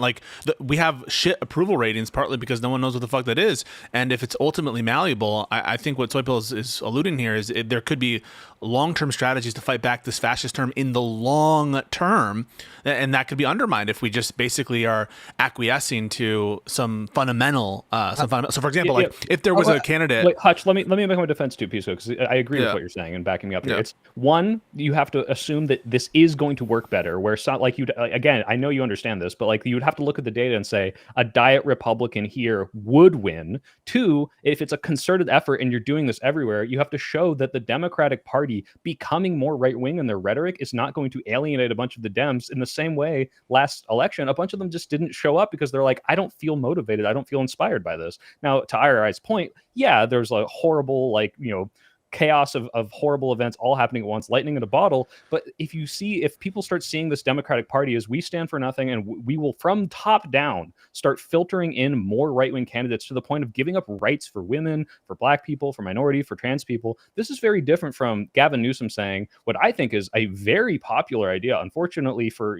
all the people that want to argue about this, the trans women in sports things, if you ask the most progressive liberal Democrats, they'll say, yeah, that does seem a little unfair. They should probably figure it out another way, which is kind of his position, Ro Khanna's position, which is very different from, hey, women shouldn't be able to get abortions. That's a very, very, very over the line thing. So again, I feel like this doesn't really reflect the urgency. If we're using the term fascism, we don't really have the luxury to focus on long-term goals. It's not like we should never think about it, but fascism is about stemming the immediate short-term threat of fascism, which would necessarily mean if fascism ever fully arrived in the United States, that's it. It's just a uniparty around a dictator, and we don't have these kinds of democratic mechanisms. Right, but I don't understand how the next vote comes up, Hutch, and it's between, let's say Trump's going to cheat his ass off trying to win in 2028, and you're asking a voter to pick, and the messaging from both parties is, one is no abortions, we're going to ban it completely statewide, and they're able to communicate to the voter hey, the Democrats tried to do that in certain districts too. It doesn't matter if obviously in the bigger picture we want the Democrats to win because they're the ones who are going to protect it in most cases. You're able to show hey, the Democrats aren't much better, and you're able to play that well, there really isn't a lesser of two evils. Both parties are the same bullshit, which I don't agree with. But if they're going to compromise that much and give up their values, you can't have that identity. You can't present that dichotomy anymore because it's what even is a Democrat? Because apparently the leadership is promoting pro-life people. But this goes to IRI's point. He was just talking about yeah, you got it. Go ahead. Sorry. I was gonna say nobody's doing that though. We're creating this phantom menace that doesn't exist of hardcore Democrats who are basically Republicans, right? Manchin, as much as people hated him, he was basically a Democrat. I mean, and he had some conservative values or whatever. But it's not like he voted it. He did anything terrible. So I just don't understand why people are so averse to this idea of letting in more conservative people. I really don't care. I think that they're 90%. I don't know what is meant by that. So IRI, if by let them in, it means something like if they win, support them. I think everyone on this podcast was aghast or not happy when Manchin said he was dropping out of the Senate or was not going to run for Senate reelection. So I don't think that there's a problem among Democrats to, given an option in these various states, to choose a lesser of two evils. I think that's, but if what it means is a concerted effort by party leadership to back specific conservative candidates in places, that's what we need to have just clarification on what is meant, right? Is what is meant back a candidate who has won a primary who's more conservative, then that is happening, that is done. But what is being recommended here is something other than that, because clearly Ezra or you guys are not recommending doing what's already being done, right? There's something else being recommended, and what's being recommended must be something substantial, and it must be something from leadership. It must be like we are making a concerted push from the top down to push some kind of candidates in particular locations. If by let in conservatives you mean actively promote conservative Democrats as the lead Democratic candidate in various different races, that's what I think needs to be contended with, not the kind of more sanitized let them into the coalition. Well, so if we construct a different, like another hypothetical, but maybe I made the same point. Like if you were shown data that like with the current crop of Democrats that are being recruited by, you know, Dem-aligned groups to run in seats all over the country, if you were shown like a current projection that it's like a 50-50 situation where the Democrats take back the House in 2026. But if we implemented this Ezra Klein policy, it would be 100%. I would take the 100%. Okay, then wait, hang on. I would have voted. No. So given the choice between, and this is what I think we're missing. Given the choice between Mitt Romney at 100% and Kamala Harris at 50%, I would have picked Mitt Romney. So I do take the threat seriously. If you give me the trolley problem, like Soy Pill is saying, we're going to take it every time, and we're even going to take a conservative with a higher likelihood of chance because of fascism. What we're talking about, though, are two different things. One is a situation in which it's not just picking the lesser of two evils in a general election. It's no. I'm taking your example. Like, let's say the Democrats make a concerted effort to have like Dem-aligned groups go out and recruit conservative and actively Democrats. Push conservatism, yes, conservative Democrats. Well, no, not conservatism, but like the problem there is going to be empirical. The problem there is going to be empirical. You just can't make the case that that's going to produce the best outcomes. Yeah, you're assuming the premise here, Hutch, which is obviously. I'm posing a hypothetical. I'm not saying in this hypothetical, if we knew for a fact that Ezra's strategy was like, let's run like pro-life, pro-gun, like let's give up democratic values in these places, and we beat Trump, and then we can push the party progressive. If that was the only way to win, of course we would want that, because Trump is like an existential threat. But in the real world, just to be clear, the reason why I'm not convinced at my intuitive level, and I haven't been presented data, that this kind of concerted push, right? We're not talking about a push where we're just accepting the candidates. A concerted push is because can you imagine the revolt and how horrible it would look if the Democrats started being like, we are going to push a conservative message. It's cynical, Hutch. It's a cynical ploy, and people would see through it and be pissed off. Of course it's cynical. I think what he's saying is you would be burning that candle at both ends, right? So like the electorate is so broad that if you move to the right to try to pick up more right-leaning voters, you might alienate more left-leaning voters, and you're back at square one. No, but the reverse logic applies as well. So like if there was data to demonstrate that a like super far left candidate has a better chance of winning a seat in a super blue seat, I don't know if you construct that hypothetical. I don't know. It seems like some people aren't willing to back the super left candidate in these various different places, bro. I don't know. It seems kind of like I knew it it goes one way. God damn it, Hutch. God damn it. I mean, here's the thing. There's no trust here for that strategy, and also like what you're gonna see is maybe you gain some votes on the. From some moderates, but this is a small coalition, man. I mean, those Republicans, if they are really bought into these narratives, I think that they're going to go for the Republican. If they're really into gun rights, they're going to vote for the Republican. The Democrats just stress what they're good at. Yeah, we don't have to keep going back and forth. So the point is, we accept, obviously, in any hypothetical, if this was the only option, that we would do it. There's zero question. It is just the better option. I think we just disagree on whether or not it is a good option. It is the better option. Hutch's best friend, Ogre Boy, says...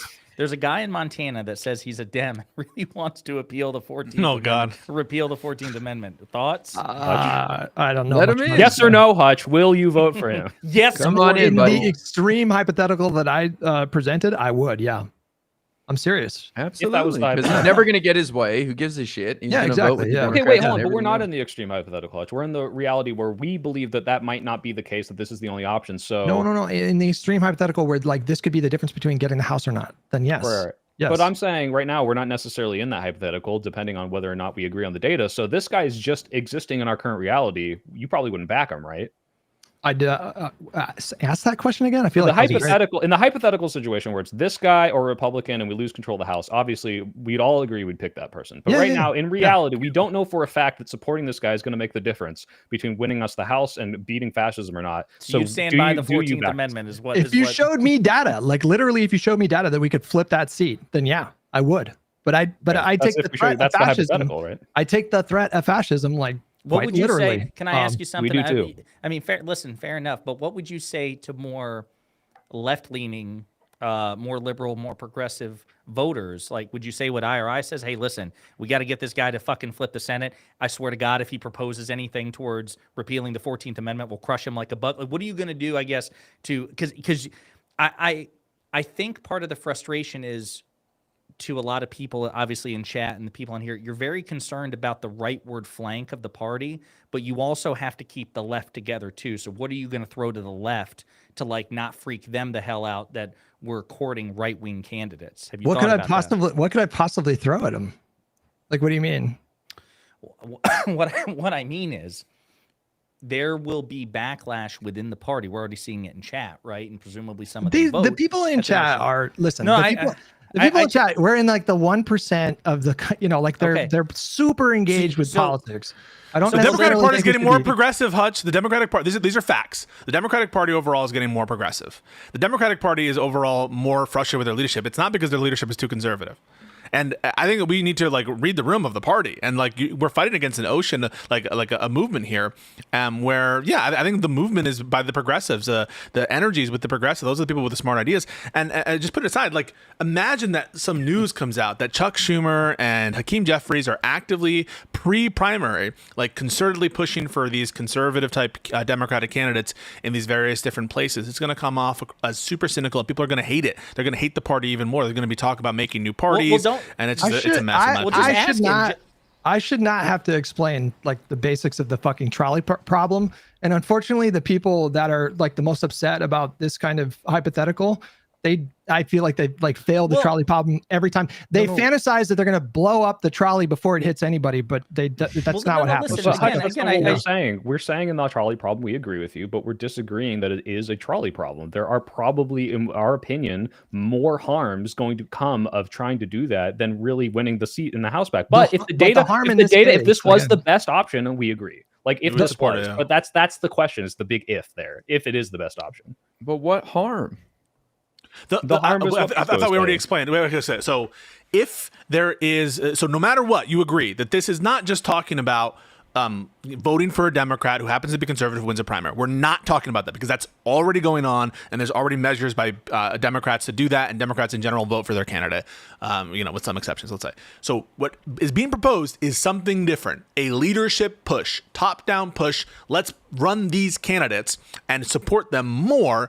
And so that's the new idea. So this new idea is obviously going to come out as it's like this is going to come out. People are going to know about this push, and that looks really, really bad because it conflicts with the Democrats' broader messaging in their platform. It contributes. It shouldn't. The Democratic Party right now should be defined by anti-fascism. That's what should define this party right now. It doesn't really work, though. Also, just the anti-Trump party isn't enough. You have to have like something. Anti-fascism, like we need. That's what I think the problem is. Anti-Trump, and we agree this is the existential threat. But if you want to win, if voting people is the way we responding do this, to that don't as much. Resonate with it, unfortunately. But like, here, guys, the stop using the F word. Was not on the high list of why people voted. You're endangering Republican politicians by using the F word. So no, I'm not. I'm not saying they should go out there and like literally define themselves by anti-fascism. I'm saying in practice, this party needs to be like the vanguard of liberal democracy. Like they have to be the anti-fascist party. And I think something that comes along with that is just entertaining unconventional or extraordinary possibilities. I don't think we're too far apart there. Wait. I just want to give the question. Hutch, if you knew that this strategy would result in less Democratic representation in the House and cost majorities, you would be against it, wouldn't you? Obviously, yeah. Obviously. Yeah. So what we're saying is not that the Democrats ought to be the vanguard of democracy. We're asking what approach is going to be more successful, and we're contesting the premise. My notion is that if you start having leadership back conservative Democrats in these states, the pushback and the outrage is going to be immense for the party who's already revolting against leadership, who's already becoming more progressive. I am not convinced. That's a constant chorus, regardless. To be honest with you, because I feel like we're in that moment right now. Like we're like, would you disagree? I mean, I feel like right now the Democratic Party You just never you never really hear the end of it from the type of people that you're saying would be turned off by this strategy. No, I'm not. No, this is broader.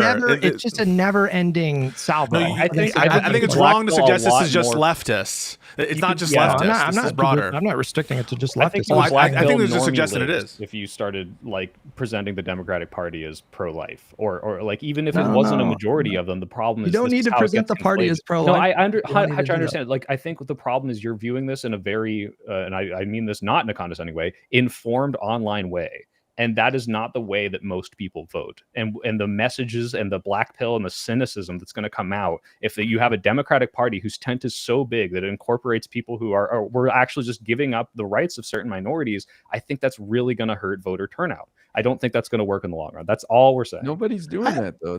I know we're not doing it now. Right. I'm saying this is what Ezra was proposing. That's the whole reason we were talking about it. Well, I'm just saying, I hear a lot of conservatives tell me that I'm with you guys 80%, but there's one issue that I'm just not there. And so I think we have to have tolerance for that if we're going to win moving forward. Good luck. Wait, if by tolerance you mean we should support the candidates when they win their primary, I'm for you. Like, yeah, if they are going to appeal to the specific voters in their constituency, great. They can run those campaigns and they can rise and fall on their own. It's not just about that, though. It's about like setting up a culture within the party of not literally chasing people like Manchin out of the party. Sorry, no one pushed Manchin out of the party. Manchin quit the party. No, hang on. He was chased out of the party. That's crazy. No, Manchin said Manchin has a beef with Joe Biden. Manchin. Well, here we can squash the beef, Pisco, because the point is, you and I, Pisco, would say obviously Manchin was a good thing. He should not be run out of the party, regardless of whether or not he was. He was run out of the party. Regardless, that's not what we're talking about. He was one of the most popular. He was literally one of the most popular senators in the entire Senate, and then during that whole era, he became one of the least popular. Because senators. He signed on to the Inflation Reduction Act, and his constituency in West Virginia hated that. No, I don't know if that was like that. I don't think that was. I'm pretty sure the polls. That's why. Yeah, I'm pretty sure we'll the polls. We'll see. Maybe you're right about that. Maybe. I'm sure. I think the polls in West Virginia said basically he was seen as too close to Biden. He was seen as too supportive of Biden. Manchin kicked himself out of the party. Manchin thought that Biden was too extreme and was talking shit about Biden all the time. If you really support Biden, you should say, Manchin's a piece of shit. There was plenty of room for Manchin in the party. He kicked himself out, and I'm not going to have like other people blame lefties for kicking Manchin out. No, we're allowed to criticize Democrats like Fetterman. And I bet next time, Hutch, would you say this? If Fetterman's like, I'm independent now, would you be like, oh, we kicked Fetterman out of the party? No. But Pisco, the problem is those same people never say anything positive about Manchin. It's always focusing on the negative. They never say anything positive. It's he was just a monster. We agree that it's stupid to pretend that Manchin was as bad or worse as any Republican. Like I totally agree. We fought that battle here in Live and Learn before you became a co-host. We do it on our separate channels. Like we're with you 100%. Like, and I know there are people in chat. Ogre Boy, I believe, is one of them. I believe he was actually on this show at one point, and it's fucking stupid, and he's objectively wrong about that. But as far as like you mentioned that you talk to conservatives and they say I'm with you 80%, but there's just this one issue. I've got two questions to that because again, it's interesting to me because I'm looking at it as almost like a sliding scale that by definition, whenever we move to the right, we're moving away from the left, and we're trying to keep as many people as possible. Don't we get frustrated when people on the left say the same thing? Like, hey, I'm with you 80% on these issues, but it's this one thing, be it Gaza policy or whatever else. And don't we get frustrated and we're like, well, fuck, you are with us 80%, so shut the fuck up and vote for us. Like, shouldn't these conservatives who are 80% with us, who tell you they're 80% with us, but it's just one issue, be it pro-life policy or whatever, it's like, hey, shut the fuck up and join us because you're 80% with us? Like, that's where I want to know what the differentiating principle is. We would never say this about the left. We would say take the 80% and shut the fuck up. Then to the conservative voters we're trying to court, I agree. We did. Yeah. We did. I mean, like 90% of these people voted for Democrats. That's why I don't debate leftists, because most of them are going to vote for Democrats, and I respect that they have their position. And I think we need people pushing for bigger stuff. So, like, I feel like we're there with them. I don't know. Hutch, so what about you? Can we deal with the Fetterman issue? I want to deal with the Fetterman issue. So the first, I have a question for Hutch is, if Fetterman leaves, the party, would you say we pushed him out? That's first. And then number two, like, what do you make of the Fetterman thing overall? That, like, Fetterman is taking all these positions. He signed on to the Laken-Riley Act. He's basically saying that, why are you calling Trump a fascist when, like, we're calling him a fascist? And his approval ratings with Democrats are like minus double digits, 20 plus minus. Like, that's not the Democrats who are pushing Fetterman out. That's Fetterman pushing himself out. So could you address those two things? Well, he's positioned. Am I robot-y, by the way? Because I feel like my internet's being you sound good. There's like I think it's like it's like a negative symbiotic relation. First of all, we should point out that the progressives were the one that really pushed for Fetterman over Connor Lamb in that primary. I agree. I agree. That was before the brain damage. No, wait. AOC apologized. AOC apologized. It was a huge mistake. I never liked Fetterman, and it was cringe to push for Fetterman. So yeah, I totally agree. I'm just saying there is a little bit of irony there, but I think it's like a two-way street here. I think like Fetterman has taken really antagonistic positions against progressives, and they in turn have like really turned on him. So it's I don't know. It's a really like shitty dysfunctional relationship they got going on. So you're not sure how to answer it? Wait, I'm not asking you descriptively what you think will happen. I'm asking you normatively, what would you like to happen? I'm asking you, what would your opinion be? Like, if he leaves the Democratic Party, would you say we pushed him out? In his case, I think he's been pretty antagonistic. So I like I said, I did answer your question. I said it went both ways. So like, yes, he has taken a hostile tone against progressives, but they have matched that energy. And in fact, they've been attacking him like pretty much since day one, right? But if he comes up to you and he's like, "Hey, Hutch, why are you saying like the reason that I did this is because I thought that like this is the best way to win Pennsylvania," would you be sympathetic to that? You would just be like, "No, you're a raving lunatic."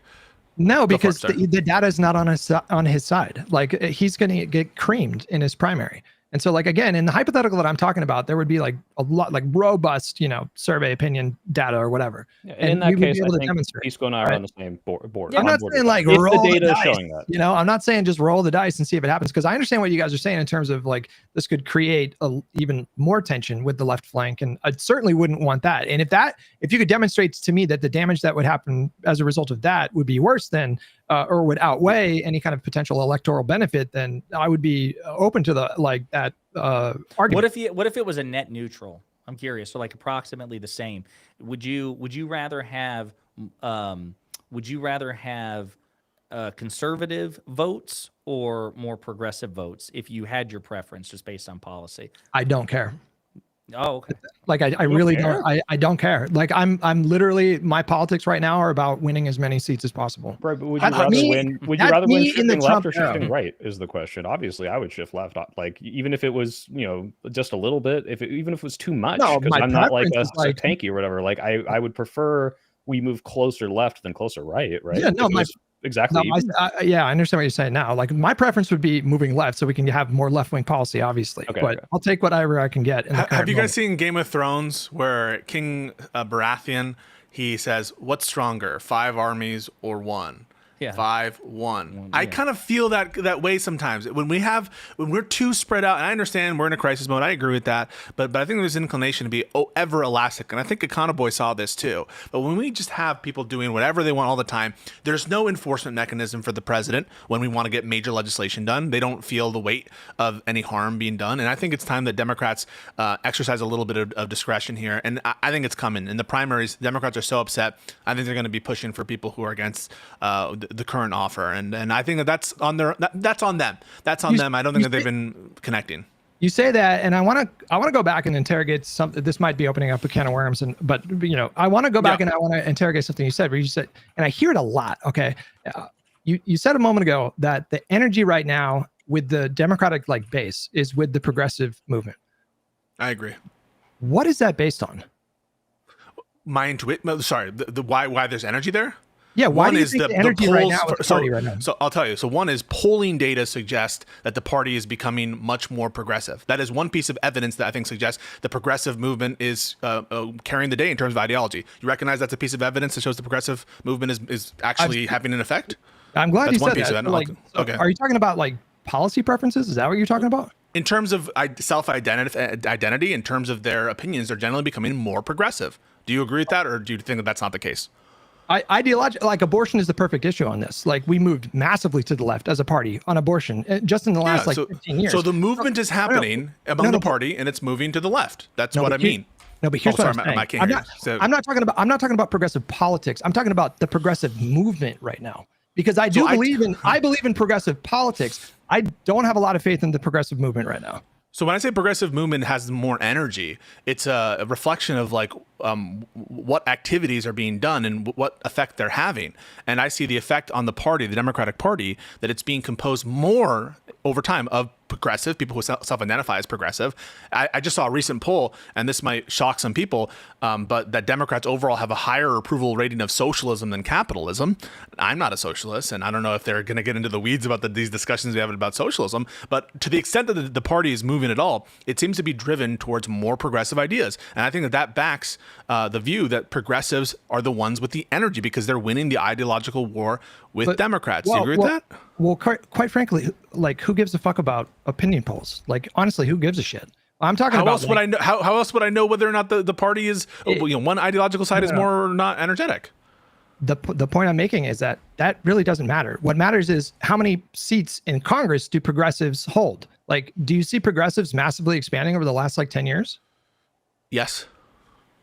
What is that based on? What do you mean? Based on the composition of seats. I think that the amount of progressive members who would really identify as progressive and even democratic socialists has increased in the last 20 years. That's been stagnant. So I shouldn't have said 10 years, but that's been stagnant for, since 2018 in terms of membership for the Progressive Caucus. We had the split ticket data that we went over the last 4 election cycles, where it showed that moderate candidates were outperforming their progressive counterparts. Okay, so you're saying I don't look to opinion polls. I only look to the membership in the House of Representatives. What about Biden? I mean, Biden is more. Hold on. I'm saying there's an incongruence because you're correct that there's a lot of people that express openness to more progressive policies, but we're not seeing that necessarily reflected in primary contests and general and elections to seats in Congress. There's something going on there. Pisco argument shot clock. No, I want you guys to jump into this conversation. So I gave you one. I gave you one point of evidence to suggest that the progressive movement has more energy, and that is the overall shift of the population. You're like, that doesn't matter to me. I'm like, okay, that doesn't matter to you. That's what I was basing mine on. But I'll give you more. The presidential candidates have become more progressive. I think Joe Biden was much more progressive than Barack Obama over the years. I mean, compared to Clinton, it's no contest. And so over time, these progressive ideas have been gaining traction. People like Bernie. Whether it got him something or not isn't what we were discussing. You asked me, how do I think the progressive movement has more energy? And you're like, I don't believe that. And now you're asking what it got Biden. Wait, are you acknowledging you're shifting the question? It's not the same question. No, it's not. I'm putting the emphasis on real, actual results. You make the point that, and you're correct. Biden did run to the left on a number of issues. He was surprisingly progressive in terms of. And you say he's the most accomplished. You're saying he's accomplished. But what does it say about the progressive movement that we had the most progressive president of my lifetime by far, and he lost? His numbers went down to 40 to 45 for the latter 3 years of his presidency. But to be fair, those were due to exigencies that I think would have just crushed a more moderate president. It would have crushed post-COVID Republicans. Inflation. You had the withdrawal from Afghanistan. No, but I'm talking about how progressives viewed Biden. Okay, we can take a step back. We can take a step back. Yeah. The reason why I say that progressive movement has more energy is because the Democratic coalitions become more progressive. The presidents are becoming more progressive. I think the Congress become more progressive, at least in terms of their offered ideas. They're actually we're having votes for people who want socialized medicine, people who identify as wanting these progressive policies is increasing. That's my intuition and on who has more energy. And also in terms of the numbers, in terms of the content creators, if you just want one another thing, I think in terms of content creators, you have even among, for example, the institutional podcast, Pod Save America, etc. I think they would identify as progressive, and they're constantly arguing from that perspective. And so, in terms of the energy of the party, it's not with centrist Democrats. They're not the ones with the big platforms. They're not. Name one big centrist Democrat podcast or influencer. Well, which one of you guys accused me of having a really online take a moment ago? This feels like a really online take, because the fact of the matter is, citing polls. I just cited 6 things. But it doesn't. It objectively doesn't matter. I understand it. This is a little hypey. It objectively doesn't matter if, you know, like public opinions polls say that they favor this policy or that policy. It's about how many seats in Congress can you get. And the fact is that the progressives have stagnated since 2018. Like, so what is going on with the movement? So the only thing that matters, so first of all, I haven't looked at the data you're saying. I'm taking power. So the only thing that matters is the makeup of the House of Representatives. Yeah, no, and not just the House. There's state level politics. There's local politics, right? So by that metric, you think that the centrists are the ones with the energy? It's not that they have like all the energy, but they have more electoral success, Pisco. Like we know this. Like this has been demonstrated over the last 4 election cycles. Are we talking about who has more success in elections or where the energy is? No, okay, so what do you take to be where the energy is? Well, we just maybe have different notions. Why when you say that this is where the energy is, that's where my mind goes. Like you're saying the party is moving in this direction, but it's just not. I think what Pisco is saying is what is getting people excited? Where is this like cohesive message? It is not who's winning more elections, because that's obviously not progressive. Progressives are a vast minority, and while there are who cares about getting people? No, I know. I'm just saying. I think Pisco is positing that you can capitalize in the same way we go off about the endorsement and all this. Is like, look, a lot of people are excited about this, and whether or not that's an online vibe-based thing, there needs to be some sort of cohesive message. This is just tying it full circle that these like people who are elected are not having, and only recently, like our Hakeem Jeffries and a Chuck Schumer kind of being like, hey, look, we're fighting back. We have a cohesive message. We're, you know, pro trying to get healthcare for everyone. And that's the energy that needs to happen. That is kind of always been present in the progressive movement, even if they don't win more seats. So I want to give the final word to somebody who will give the final word on this, because we're a bit over time. I'm upset. No worries. We will. Let me put this. Go ahead. Let me just say this one thing, and I'll close out. I'll make it quick. Okay, so like, I have serious concerns about the progressive movement in this country right now. I don't think that they've had the kind of electoral success that they would need to actually like move into the leadership position of the party. And a big problem that I see with progressive candidates is that, you know, like when Kamala lost, we spent months unpacking like flaws in her campaign, flaws in the Democratic Party, flaws in Biden's presidency. Nate Silver's still doing it. Yeah, we still talk about it, to be honest with you. When progressive candidates lose races, I just don't see that. What I see is they blame AIPAC, billionaires, the donors, and the establishment. And I never see them talk about, like, to Soy Pill's point, you know, I never hear them talk about, like, why did Bernie do so poorly with black voters? They're a crucial part of the coalition. Like, I never seen a single, like major progressive ask that question. And it's the most important. Watch my new video. It's coming out soon, Hutch, where I specifically address that question. Oh, damn. Okay. Yeah. Anyways, that's the point I was making. So like, I feel like there's a big candidate problem right now, and there's kind of like a big problem with the movement. It's kind of stagnant, but yeah. Well, listen, what I will tell you is, even though they're on opposite ends of the spectrum, one of the things I've been pleased so far is we're starting to see more fight from Democrats when it comes to Trump. I think Newsom is still on a roll. I thought that perhaps the Newsom press office thing would grow stale. It has not. The momentum is continuing. I don't know what the state of Proposition 50 is. I know 20 points, bro. It's like 20. It's up by 20. Yeah. Solid. Look how, did I show you, Josiah? I don't know if you're here, but look at this propaganda they're mailing me. They're so desperate. It looks like Russian right now because they're like, look, the gerrymandering. It's unconstitutional. It's evil. Yeah. My address isn't on this. It's not. Okay. It is. It is. Clip it. Somebody clip it. I mean, and then again, we see, you know, AOC and Bernie doing their style. I love like the AOC Instagram lives and stuff like that. She went viral just in the past 24 hours talking about how with Stephen Miller, you know, the point is that you have to ridicule these people at the same time because Stephen Miller's just on one with the shit that he's talking about, the deploying of the National Guard. I guess I want to close with this. I am curious. It came up during my conversation with Crystal earlier, which is she had a debate with Sagar on their show earlier today. And Sagar was kind of projecting, you know, I think we're in a cycle, he said, of revenge. And she said, based on what? And he said, well, you know, if you're Democrats at this point, you're going to want to do everything that, you know, Trump is doing to Democrats. You know, you're going to want to withhold aid from red states, et cetera, and so forth. So, you know, to the Republicans, this is an existential crisis. And I'm curious, do you all think that the party, if we take PAC power in 2028, that we're going to go back in the Biden direction of trying, like, for comity and, you know, we're a president for all people and let's just try to move forward?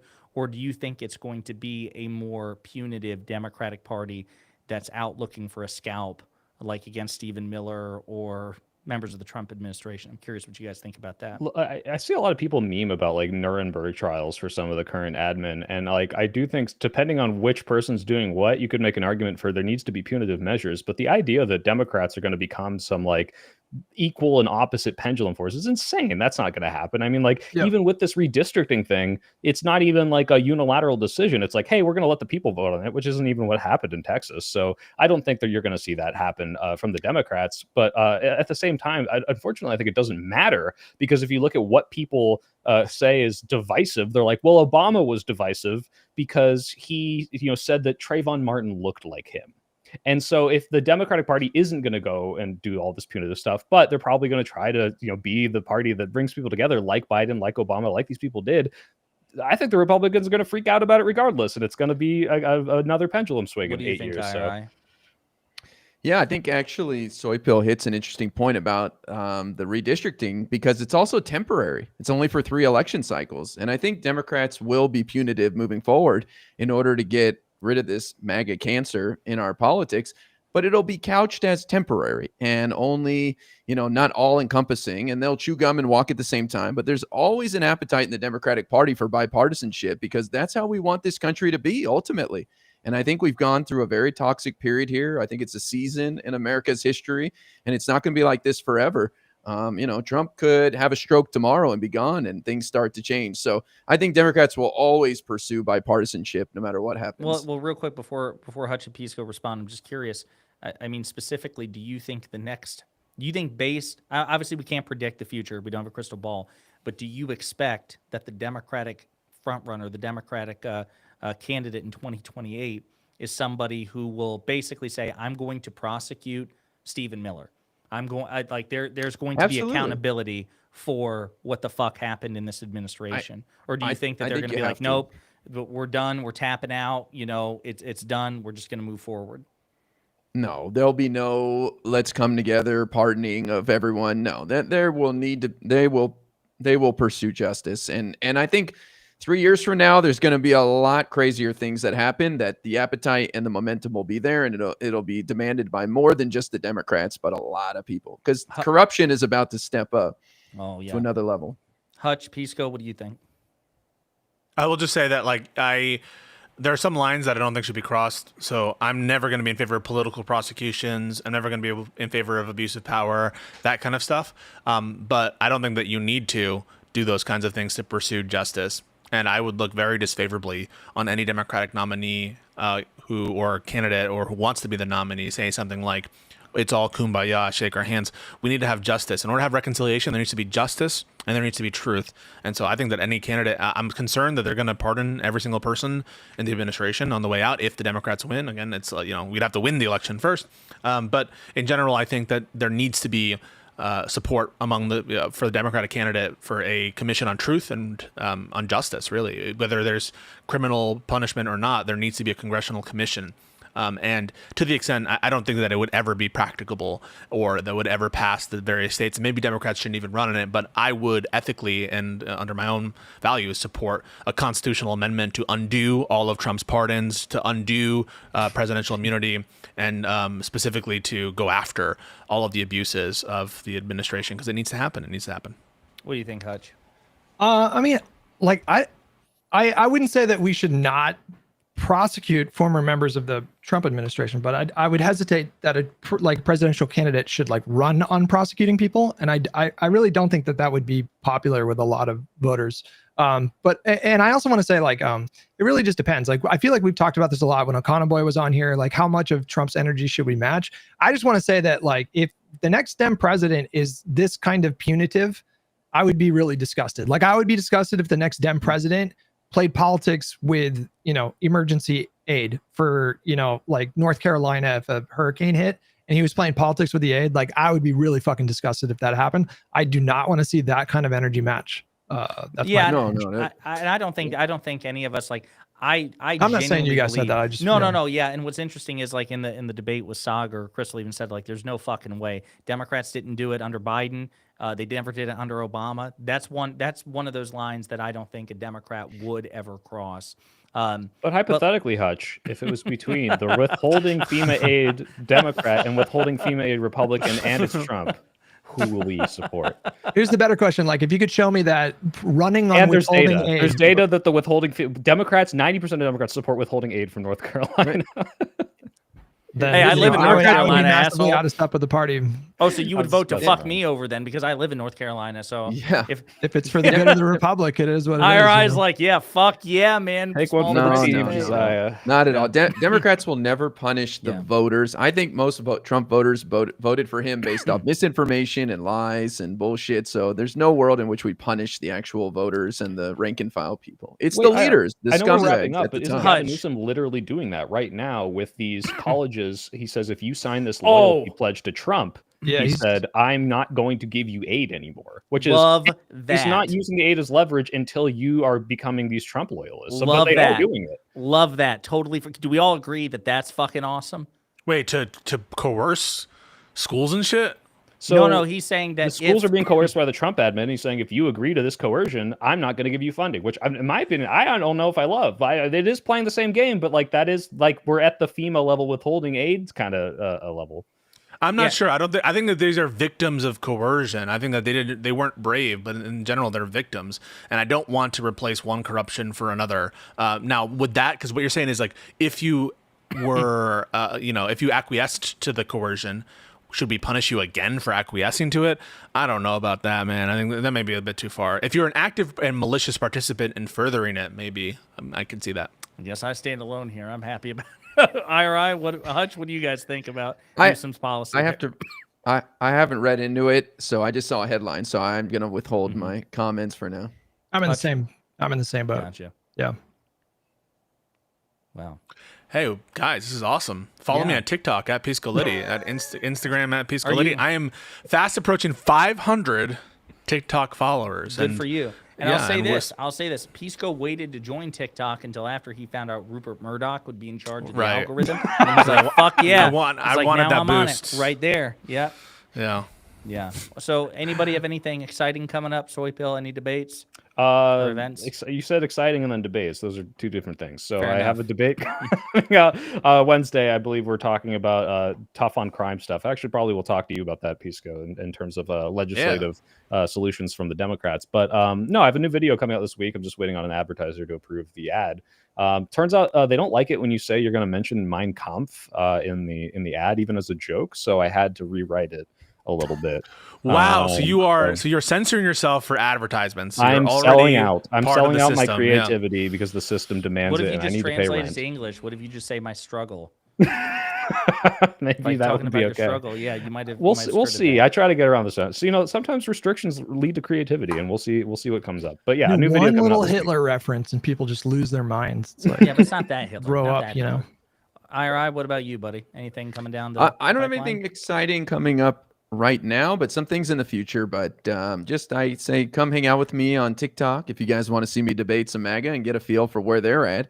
I'm suspended on my main right now for spreading misinformation, according to TikTok, for a week. But it happens What's a that lot. so information? Yeah, wait, what? I What is have it? no clue. You get flagged a lot, especially if you get some eyes on you. So I've got a couple alts that I'm on. You can always follow my Twitch and my YouTube, and you don't have to worry about what account I'm on. But Aren't it they all happens. like It happens. I'm really important. I'm very important. I'm extremely important. I'm the most important.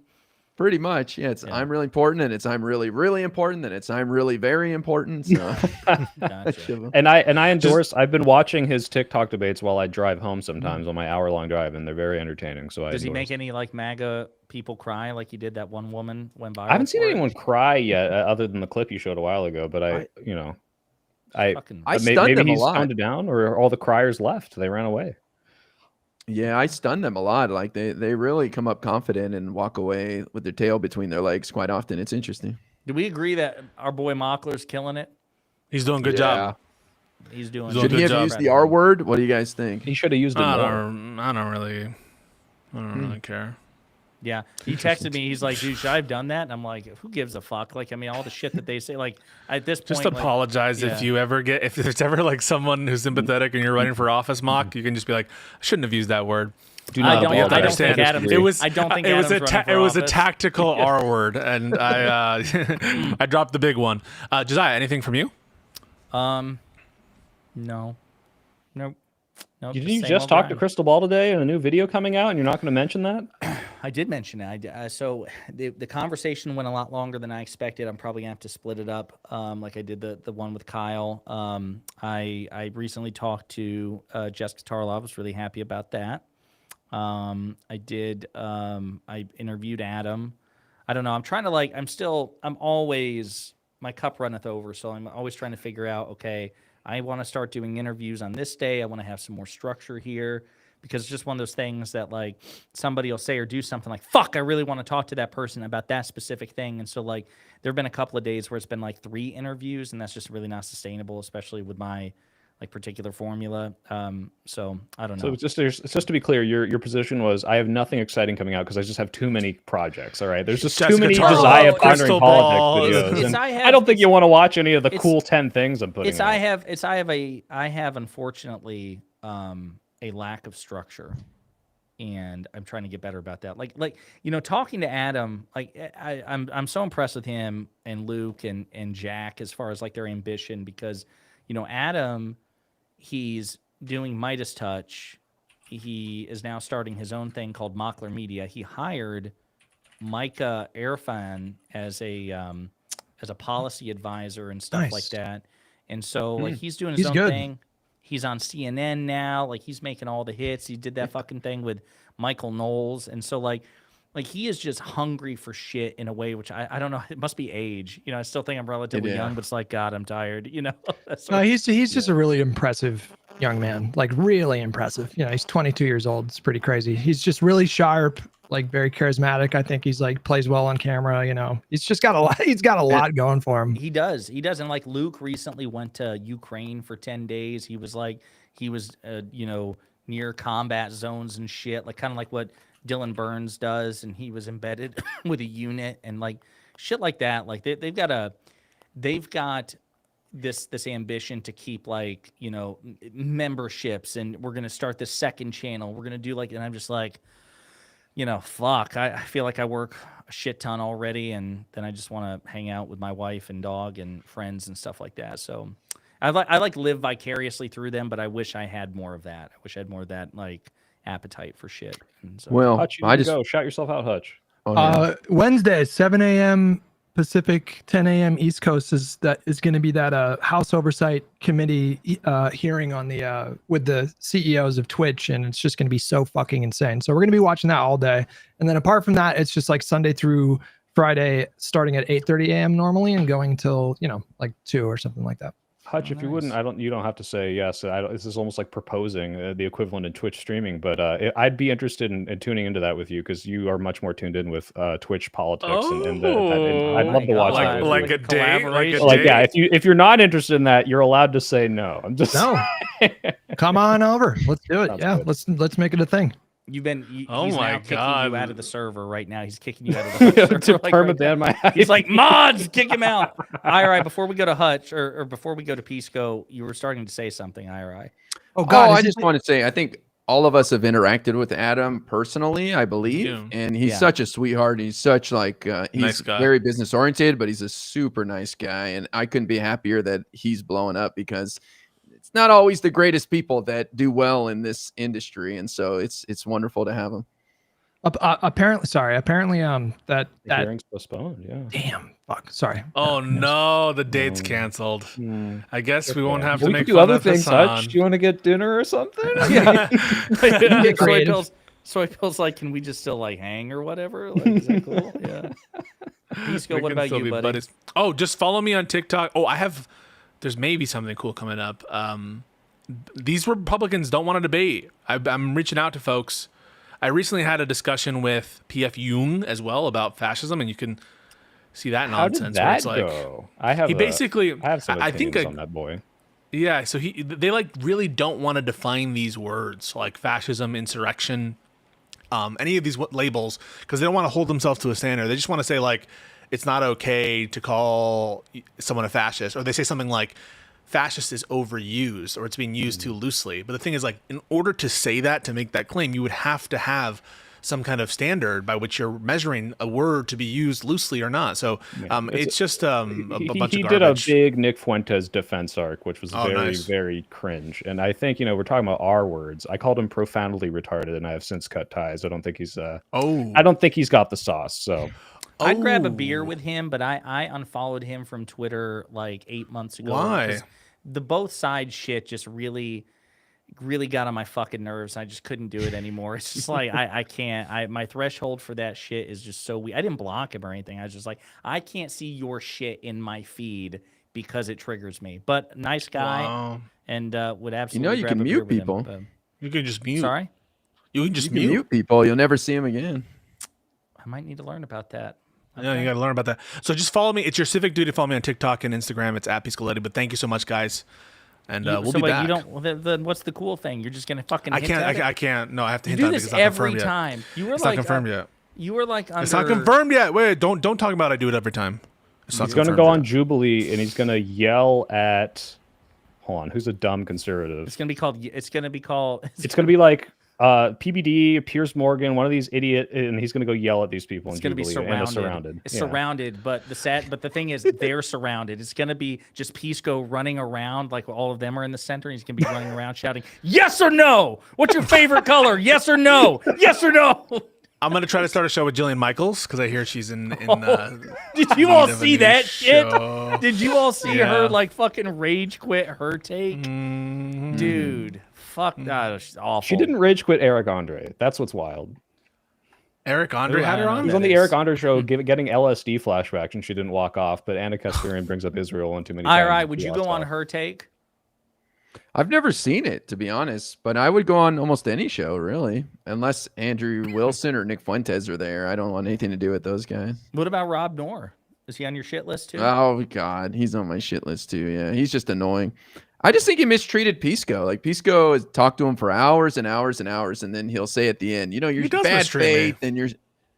He does. You'll be so kind to him for hours, and then he'll call you bad faith at the end and insult you. Yeah. It's like, And he called dude, me a fuck liar off. just because I faked a tweet to get him to admit. Just to a because you position on lied? He Twitter. called me a liar because I lied. Because I lied. That was still. I will never forget that. I remember when somebody sent me that. That's one of the best.